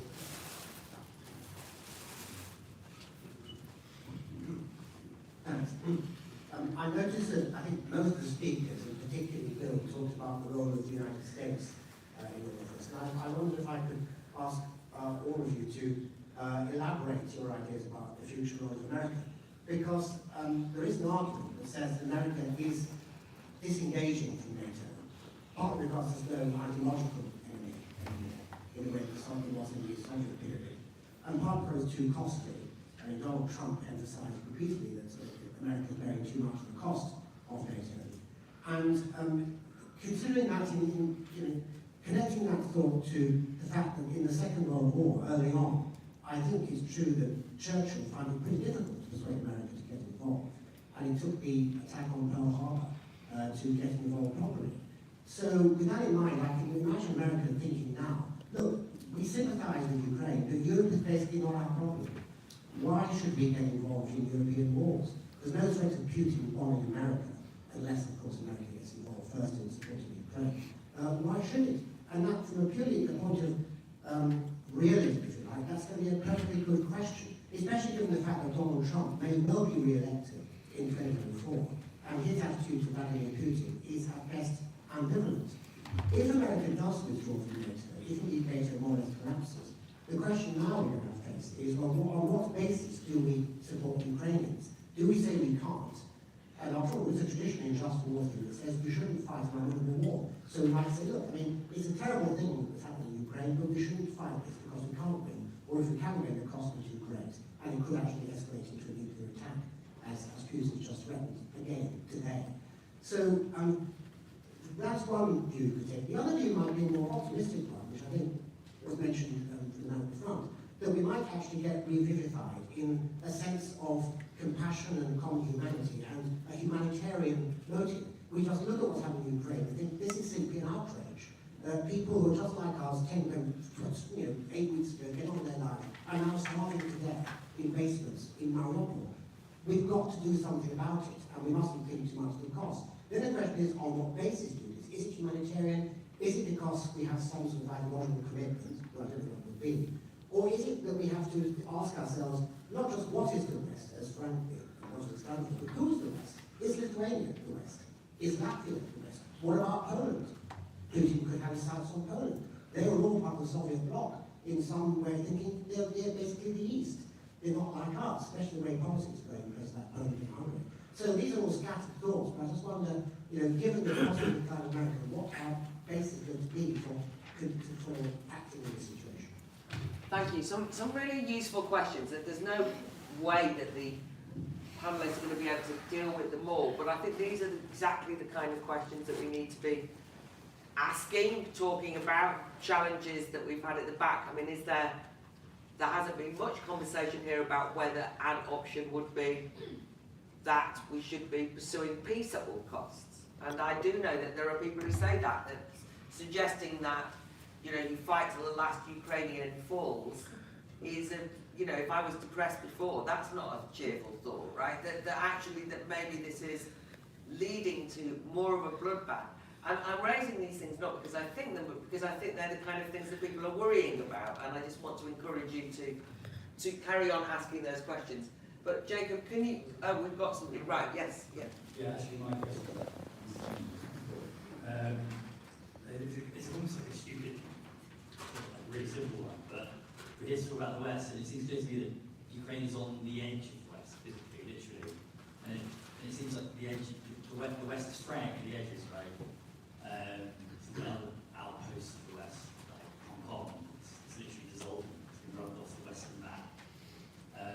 And at the beginning of all this, I was quite bullish. I was like, go on, Boris, man, give them weapons, fight. And like the longer it goes on, Frank spoke about how the West is weak, doesn't know what it's about, and sort of, if we're weak and we're falling apart, I'll be surprised that the West is fraying at the edges. And I wish I was as confident and as bullish as the man up front in his definition of the West and its future, its purpose, and its philosophy. But we're at the stage of the conflict now where the sort of leaders are competitively bidding to put weapons up. Boris is giving this, he's giving that, he's giving that. And it seems to me, we're throwing weapons at a region of the world where we don't know what's going to come of it, and maybe our bullishness and our confidence in the West, we actually make it worse. We heard about ugly bedfellows earlier. We threw weapons at the Mujahideen and ended up being shot with those very weapons. I'm not saying that you were talking about the Taliban when you talk about fellows, they're more Western ones. But yeah, it's actually a question. Is my sort of self-doubt in all of this justified? Am I the Germany of this conversation, sort of standing back, scratching my head, are we doing the right thing? Am I a Putin stooge? I don't know. I said it wasn't the beginning, but like, am I going that way? Is it bad that I'm backing off? Am I losing faith? I'm not a determinist equally that's saying, you know, the West is falling apart, that we have no agency in any of this. But that doubt is troubling me, and we're just throwing weapons in this region of the world, and we don't know what's going to happen, or we'll make it worse as the West, whatever that means. So that is the question, is that doubt justified? I think I'd like to really commend that contribution, because I think it's how a lot of people feel that I've talked to. There's a certain amount of war weariness. People have said things like, I'm fed up of Partygate. What about the cost of living crisis? And I'm actually fed up with the war. You know what I mean? Like, there's a kind of like, it's not our war, is it? So I think there's an honest bit there, which is it, you know, like you say, gung-ho at the beginning, then like, oh, this is dragging on a bit. Do you know what I mean? And what for? So I think those kind of honest questions are very important. Yes? Yes, I was came here about talk of peace, definitely. Are we speaking to the mic? It's mostly been, you know, talking about the war and how, you know, fighting and how it started, how it's going to continue forever. And sorry, shout yeah, into the mic. Is that right? Yeah. Yeah. I was just saying, I came here to hear about the peace and how the peace was going to be won. And it's very depressing, the whole talk about, you know, war, where is it ever going to end and so on. As far as I'm concerned, I'm very anti-war, and everybody is, of course. And I can't quite understand why it's giving all these weapons to Ukraine. I know that Zelensky is asking for them, but they're just getting bombed to pieces. How can that be a good thing? The country's being destroyed. So surely we have to find the peace in whatever way possible. This man was talking about Germany. I mean, what was the point of all this war in Germany? Straight away we're shaking their hands, we're best friends with them, come over here, be my au pair. You know, let's stop the war, let's get the intelligence going, let's make friends with Russia and stop this nonsense. That's the way I see it. I mean, what is the point? Because they're carrying on bombing the country to absolute smithereens. People are being killed. You know, there has to be a stop. There has to be a peace. We haven't heard anything about where the peace negotiations are going, what is happening. We're not hearing enough of that. Okay, thank you. And then I've got... Yeah. Yes. Yeah. I don't know if I'm a bit perverse, but I started off thinking it was all so complicated. And as it's gone on, it seems in some ways to be simpler to me. On the thing about, if you believe in national sovereignty and you think that the Ukrainian people are fighting for that, which I believe that they are, it's not a case of the West is bringing weapons willy-nilly. When I say the West, you know, I mean Britain, well, let's stick with Britain, we're not bringing weapons willy-nilly. They're being requested by a people who, whatever the state of Ukrainian society and democracy may have been, thought that that society was worth fighting for and fighting very bitterly and very bravely. And so if you support that, then we support it.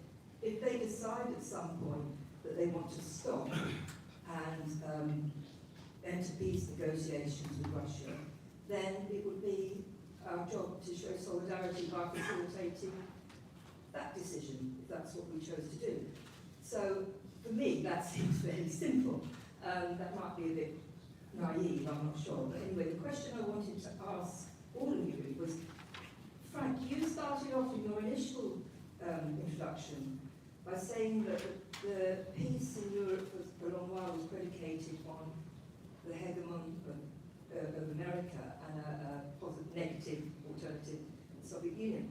So that's sort of a macro level, but what I would quite like to know is how you see, I think it's been touched on, but to perhaps make it more explicit, how you see that balance of power at that level working out at the national level, at the level of national sovereignty and democracy.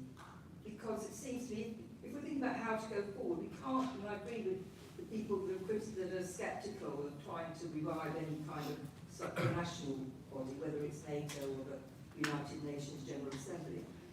It seems to me that that's kind of going about it the wrong way. You're trying to create a unity from outside rather than from within, and so it seems to me the question of national democracy, national sovereignty and the democracy is logically and chronologically the prior one, to solving anything on an international stage, which is why I'd like your thoughts on that relationship of macro and national democracy. Sorry, I can see these two people here, so maybe I can take them, but you can see some of the people I can't. Yeah. Thanks. I haven't found the discussion depressing at all. I'd like to thank you all for your comments. It's been very clarifying. I suppose what I wanted to ask, given the points that you've made about the West, is what degree of significance would you attach to what's happening in Ukraine itself, to what you're describing? So what I mean by this is that clearly what the Ukrainians have done is extremely significant in that what it can do is give us a focus and an understanding and in a very real way an inspiration when we think about what it means to uphold striving for freedom and striving for living your life the way you feel that you need to live it.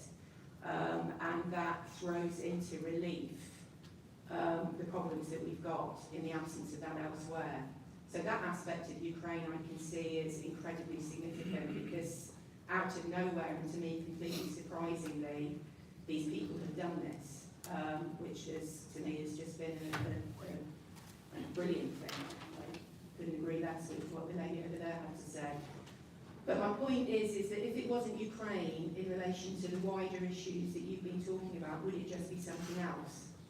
So in other words, are these larger questions that have been raised about the meaninglessness of the West, the problems of international relations, the difficulties created by a multipolar world, is all that's really happening now, that those are just being sharply thrown into relief because this particular conflict is happening.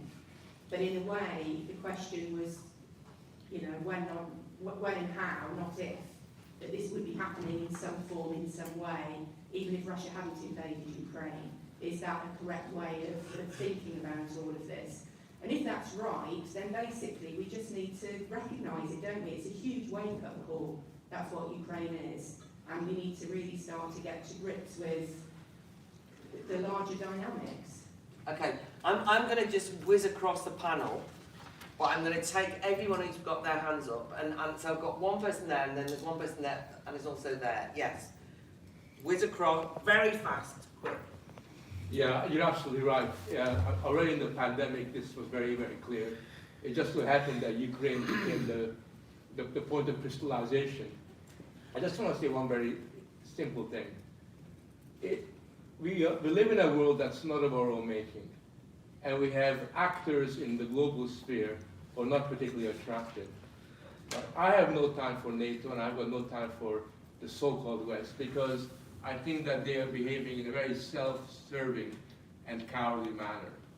I think that giving out guns and weapons is what they've been doing everywhere, from Afghanistan to Libya to Syria. Just give guns away while they watch things, you know, on their digital, you know, sort of platforms. So I think there's a big problem there. But the idea that was raised in the back, that somehow there's a danger of militarism, and everybody's talking about militarism, means that you are watching a different media than I'm watching.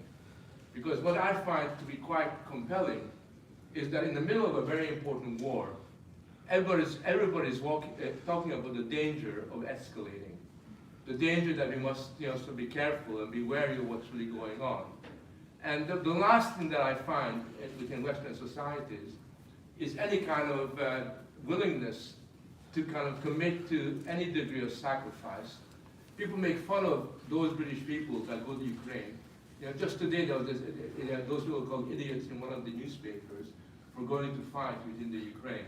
And they somehow they're lower forms of human beings for putting their bodies on the line. So what I find is very powerful at the moment is a palpable sense of appeasement. Because all you got to say is that the Russians have got nuclear weapons. They can blackmail us as much as they want because they got nuclear weapons, and therefore any attempt to do anything a little bit more ambitious, you cannot do that because the Russians got nuclear weapons. So you got this crazy idea where people are saying, we must be careful not to escalate. We must be careful not to escalate. Well, who's escalating? I mean, who's escalated conflict in this war? Was it New Zealand, right? Was it Switzerland? It wasn't. Who's escalating are the Russians who went in there and invaded another country. So the idea becomes very simple. It's a bit like saying if somebody puts a gun at you, puts the gun against your head, and you try to take it away from them, you're escalating the conflict. That's really what we're saying here. You're escalating the conflict because you could very simply fold your arms and say, I'm going to be your slave. Because that's the alternative. You either basically say that you support enslaving a nation because of the threat of a nuclear war, or alternatively, you basically stand up and fight. And the Ukrainians are doing this, and I think we should understand how important that is. And they're setting an example which I wish that some of us here in this country and other Western society would see as an inspiration rather than something that's alien to their very core. Yeah. I kind of agree with a lot of what Frank has said. On the Minsk Accord point, I mean, fundamentally, please someone in the audience correct me if I'm wrong, but I think that the reason they were mutually incompatible, I think, is that the Ukrainians may have been prepared to contemplate a degree of autonomy within a sovereign Ukraine, whereas I think the Russians saw Luhansk and Donetsk as, if you like, a way to backseat drive Ukraine. And those are two fundamentally different things, a bit like the Irish backstop arrangement. I can see Kevin in the back there. Secondly, yes, I mean, war is terrible. I've served in about 4 conflict zones. Peace has to be the objective, but peace at what price? People are being bombed, killed, slaughtered. If they're taken out, they're being shipped to God knows where in Russia. This is pretty terrifying stuff. But I note that despite all the shit that's going down, Zelensky has from the outset tried to keep talks going. There has to be some way of coming to the negotiating table. We can't fight this war forever. And people are right to be concerned. I mean, I'm with Frank on the kind of, but this isn't a game of jolly hockey sticks and a bidding war. And if the Germans have produced a tank, we're going to produce 3 tanks. It's got to be more nuanced and carefully managed than that. And one hopes that the West is on top of that kind of stuff. Okay, thanks. Yeah, I mean, I take Ellie's point. I think, the war in Ukraine is an expression of a problem. It's not the problem. And then to pick up on Pierre's question, what's the role of the US in all this? Well, I made it clear, I think, American decline, managing American decline. Maybe I'm overstating it. I don't know.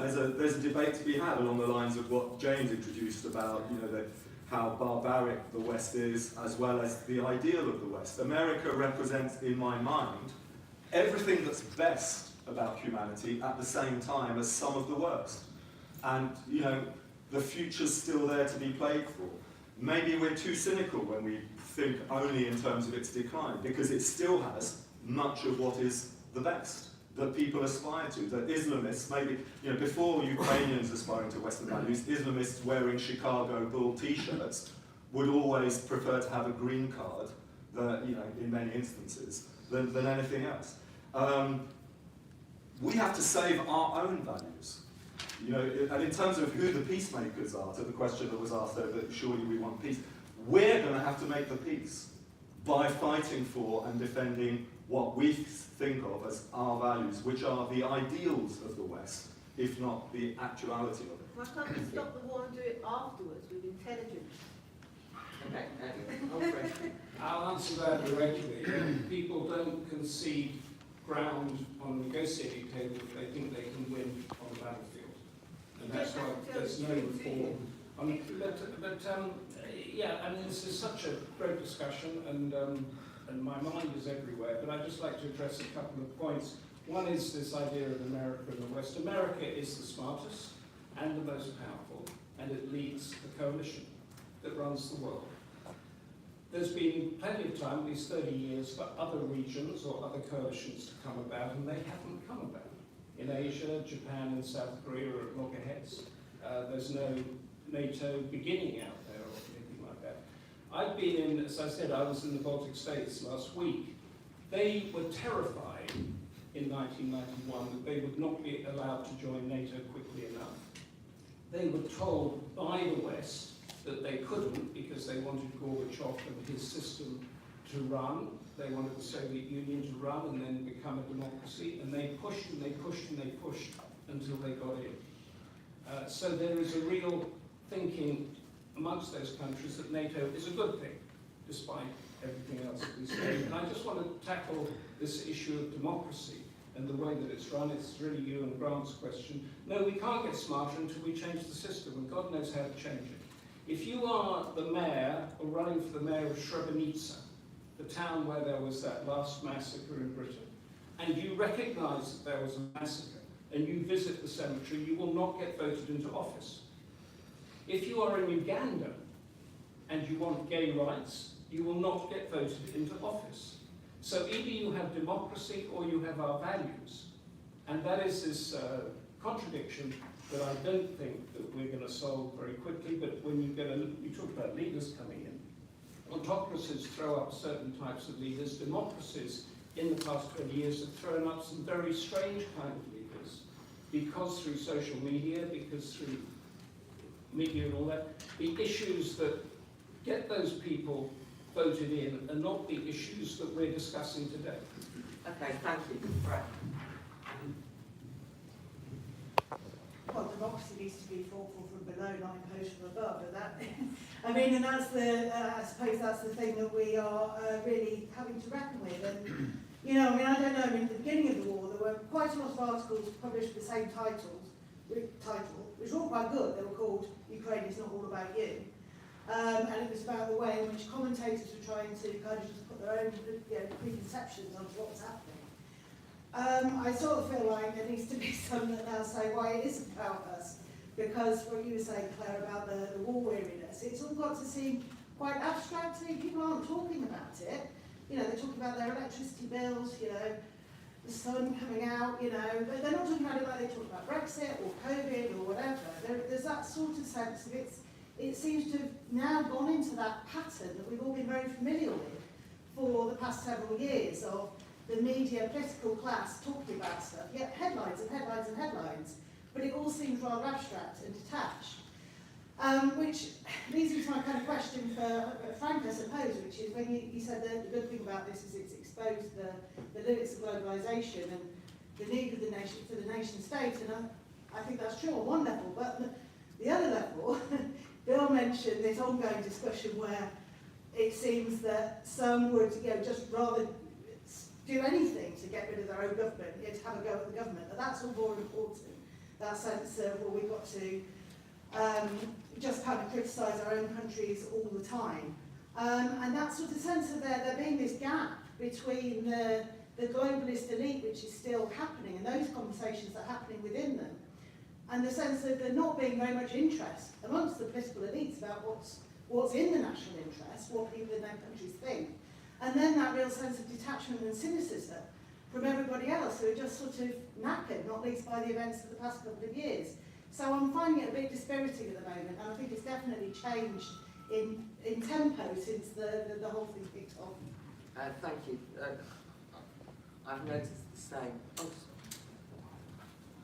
Yeah, people might not be talking about it, but every town centre you go to, there are Ukrainian flags everywhere. The gay flag has come down, the EU flag has come down, and everywhere. A bit louder. Yellow and blue. And I don't think people who want to sacrifice their lives and go and fight in Ukraine are nut jobs. If that's what they want to do and they have a sense of, wanting to fight for that cause because it touches them and that's what they want to do, that's fine. But I don't want to die for Ukraine, and I don't want my children to die for Ukraine. I like to find, I believe in sovereignty. I believe in the Ukrainians being able to defend themselves as well. And I feel like I'm at this point where we're sort of talking in these kind of moral terms, and I don't feel, it doesn't quite, kind of ring true. Maybe I'm kind of deluding myself that that's where we may have to go. And the other thing that I wondered was, the old thing that the first casualty of war is truth. How do we cope with that given the state of our media? During COVID, they completely let us down, pushed for our freedoms to be taken away. If you listen to the radio in the morning, all we're fed is a diet of moral stories of these people being, and that's true, I know it's true, that these people are suffering and children are dying and, people are having such an awful, awful time, and war is bad, I agree, I want peace. But, what do we do with that? How do we get to a point where we can really understand and hold our politicians to account when our media is so poor and there tends to be only one way of narrating the war? Thank you. I think you've expressed a lot of what I hear regularly. So Jacob, you take a lead, but don't forget Ella. Yeah. And then Apologies, Nick, I missed your speech gathering, so please sorry about that. Lucky you. Sorry, two quick questions. The Economist Intelligence Unit had a report there about a fortnight ago. I don't know if anybody mentioned it before I got here. It said 2/3 of the world's population are either neutral or support Russia. So what do we think of that? First question. And the second question is about sovereignty. This might sound really stupid. Are we clear about our definition of sovereignty? So when James makes his point earlier about sovereignty in the EU and so on and so forth, my question is this: why is it that the Ukrainians are fighting for freedom and sovereignty to join the EU?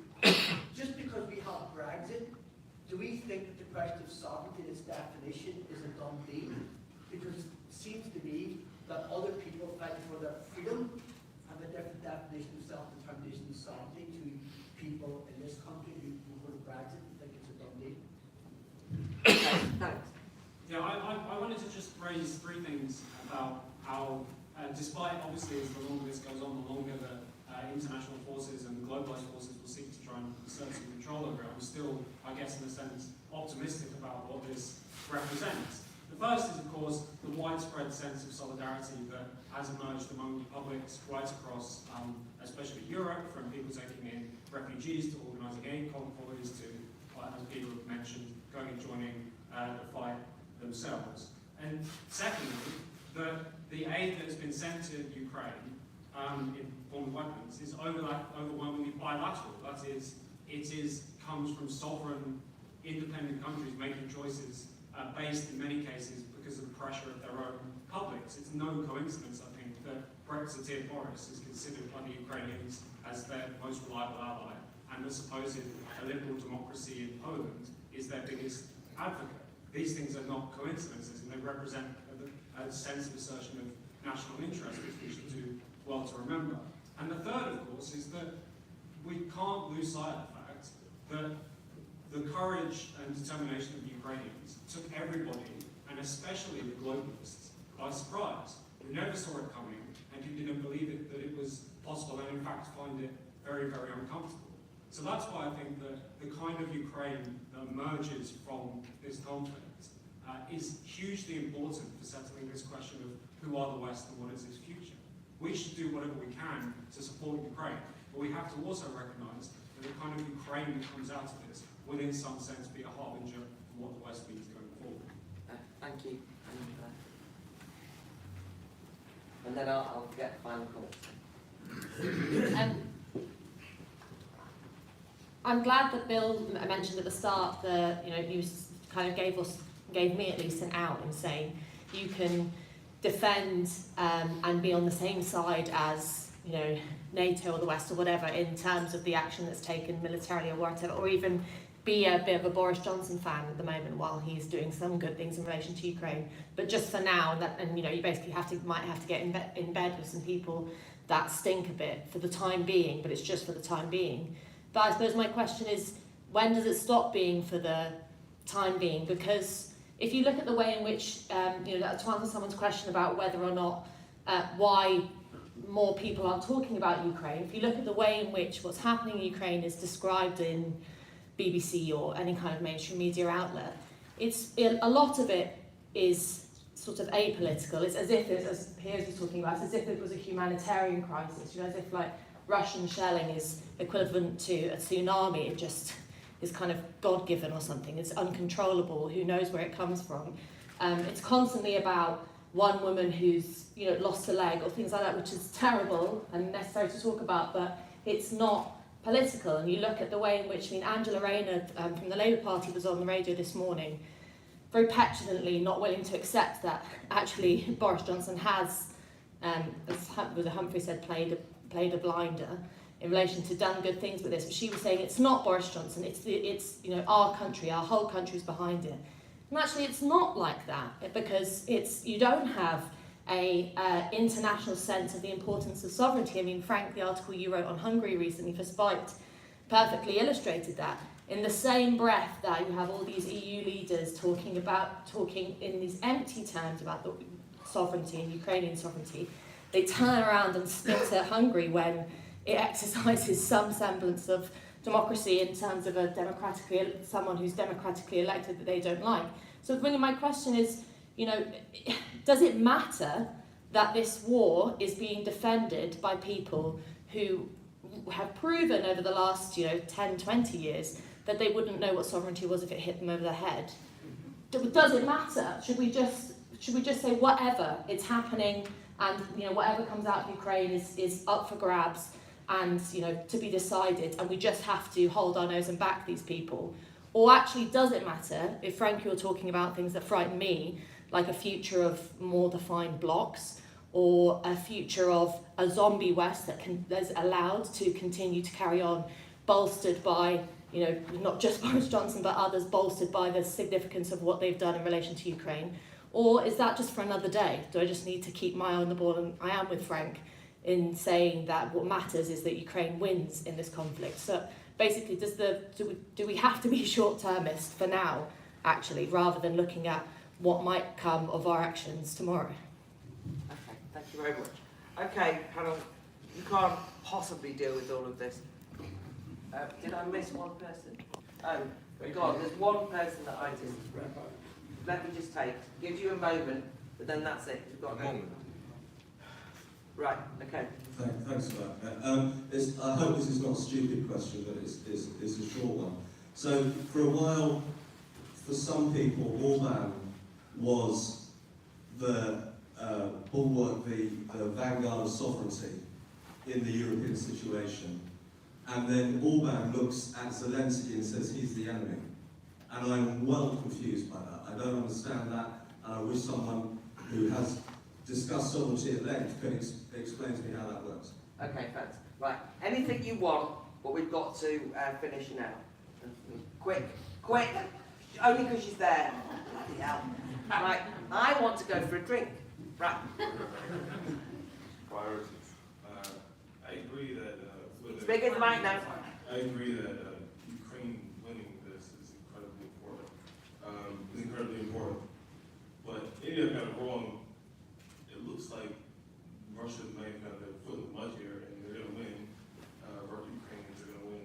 It's going to be a slow, arduous process that's judgmental and a huge pain for the Ukrainians. But a lot of large powers have gone into highly motivated insurgencies thinking that they can just sweep them. And it doesn't work. And it doesn't seem to me that this is going to work. And they're going to suffer this. And Ukraine will win this. Okay, thank you. All right. I'd just like to thank everybody for the great ideas. And to get back to what I said originally about the tin era of the West, I think you should look for triggers for anything happening in the future. So in Ukraine's case, we must remember that Yanukovych, the pro-Russian leader, was overthrown by street demonstrations that were supported by the West. And the West, if it had the maturity, would have said, go back to your houses, wait till the next election and vote him out of office. But we didn't do that.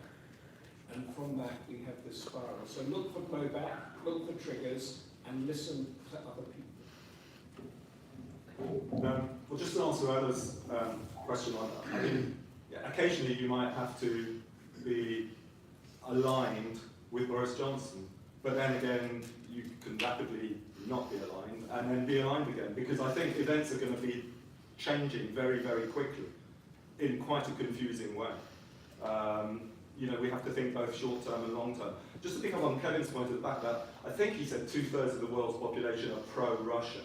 I read that as 2/3 of the world's population are anti-West. That's a very different concept, and that's the one that primarily we have to tackle. At the moment, everything America does is digging a deeper and deeper hole for itself. You know, by sequestering Russian assets, it's encouraging people to divest out of dollars. That's the future, which is not American. By imposing sanctions, even if only on oligarchs, it actually pushes those oligarchs closer to Putin, because all their assets are frozen in the West, so they've only got assets in Russia. By buying oil from the Middle East, what could possibly go wrong? So we do need to think in those terms. Just to finish on Laidi, because I've said him 3 times tonight. You know, he points out that the end of the Cold War is not a return to 1945; it's a return to 1745. And I think that's the point that Frank's been making. You know, regional alliances, very fickle groupings that flit and change, and we need to be just as fast, whilst at the same time promoting what it is that we want. Thank you. I think it's been a fantastic debate. Just to conclude, I mean, I think this is an incredibly dangerous and difficult situation. It has forced us, and it will. I don't think it's going to go away anytime soon. I think Putin is digging in for as long as he thinks he can get away with it. That means that really there's an incredible need for a very, very, you know, incredibly skilled approach to this from our media that really needs to understand the complexity of what's going on. But it is forcing us to ask questions to ourselves about NATO, about the West, about the meaning of sovereignty. And picking up on Ella's point, I think, you know, if it means that some people who've been espousing what I would call globalist ideas and rather sort of anti-democratic ideas, and it's forcing them to think again, fundamentally, you know, maybe that's a good thing. But this is a really, really tricky issue, and I'm sure that we're going to be here debating it for many months to come. Thank you. Yeah, I mean, it's very tricky, but we don't have to align ourselves with anybody whose politics or whose way of life is contrary to ours. It's a bit like during the resistance in the Second World War. You had communists and Catholics and nationalists and socialists and conservatives all fighting on the same side. It didn't mean that they got married. It didn't mean that they somehow merged together. It simply meant that for a brief period of time, they had a common enemy. And I think that we have that for a brief period of time, there's a common enemy, but at the same time, there is no way in which there's the basis for a political or an intellectual or a moral rapprochement with many of these international institutions. That's no choice that needs to be made there. And I think that we need to bear that in mind, that we need an independent focus on this. The points about the media are really quite important. That's why I really went to the Ukraine to find out for myself, because the media in Britain and in the West can no longer present a war as a war. It's all human interest stories. It's all therapeutic. It's all about psychologizing. It very rarely shows the heroism of the resistance by the Ukrainians. You don't see very many scenes of actually fighting. And the language that is used is completely inappropriate. You know, there is no genocide in the Ukraine.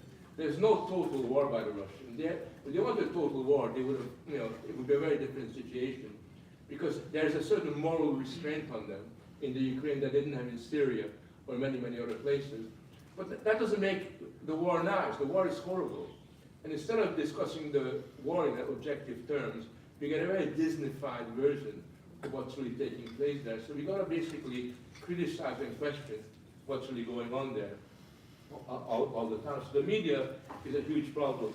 I want to end up by saying on this issue about democracy, I would rather have an election and lose that election. I would rather that my values were defeated in a democratic way than to impose my values on society through experts or NGOs or international institutions.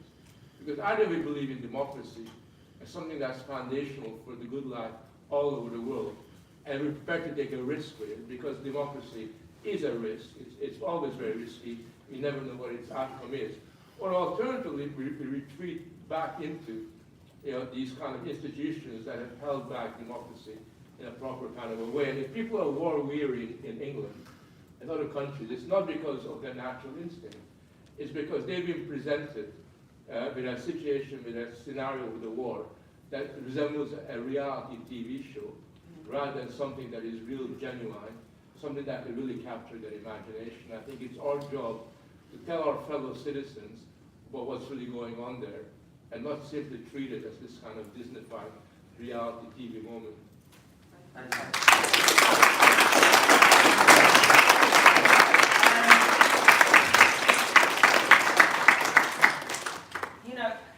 Regardless of the content being on occasion quite downbeat, I think what is liberating and what is inspiring is when you begin to understand situations with some depth and don't just feel like you're witnessing the Disneyfication of the situation. And I think it's a real credit to all four of the panellists that they gave us a way in to understanding this with more depth. So I'd like to thank them all for contributing to that, because it's very important. And this isn't just another war, this is more significant historically. I think we've got the gist of that, and it's possible, and certainly a lot of people I know don't want it to be and would rather it went away. And a lot of people have said, I want peace and I don't want this war. Well, I know, but there you go. Because it's called, things happen in history, and you can't just pretend they aren't happening. Closing your eyes doesn't make it go away either. And I think we are witnessing a historically significant moment. But a lot of the trends that we're seeing also did exist before and are remnants of. And at the end there, Frank almost in an advert mentioned the importance of the media, and we want the next in our series of Ukraine debates to be on the media and on misinformation.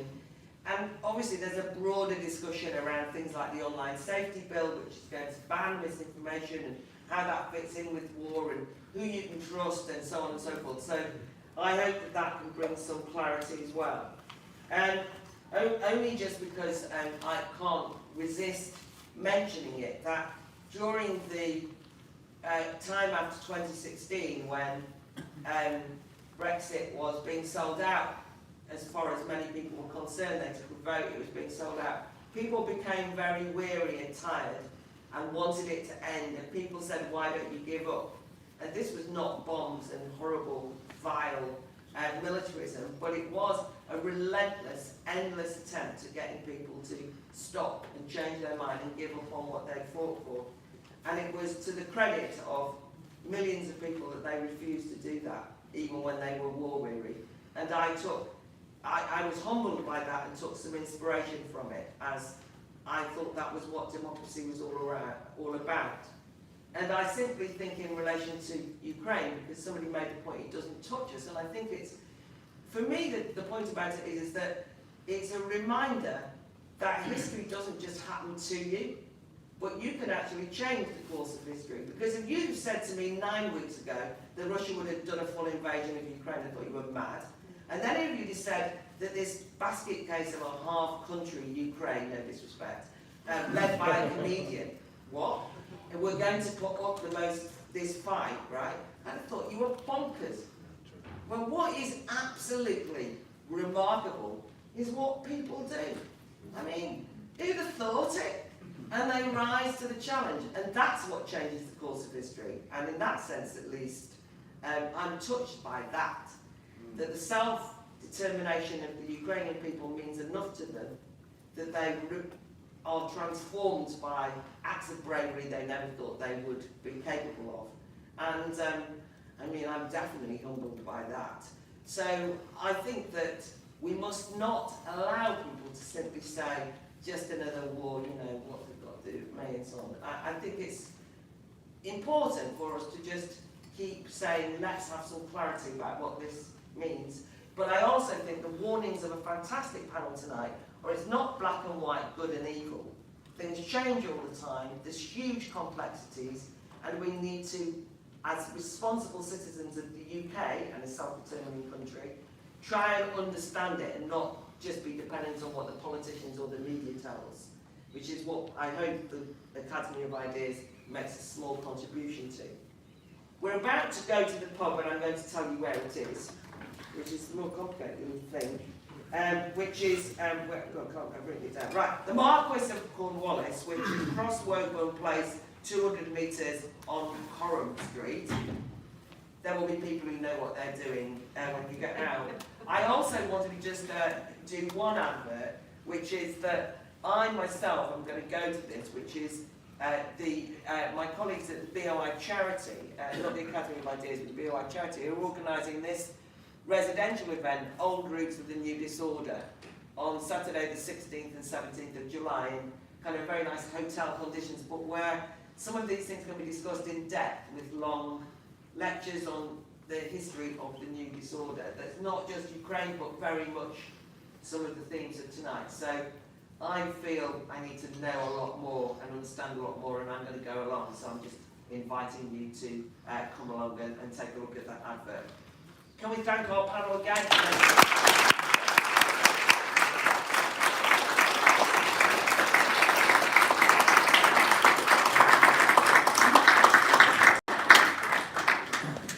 Thank you, everyone. Sorry. Yeah, yeah.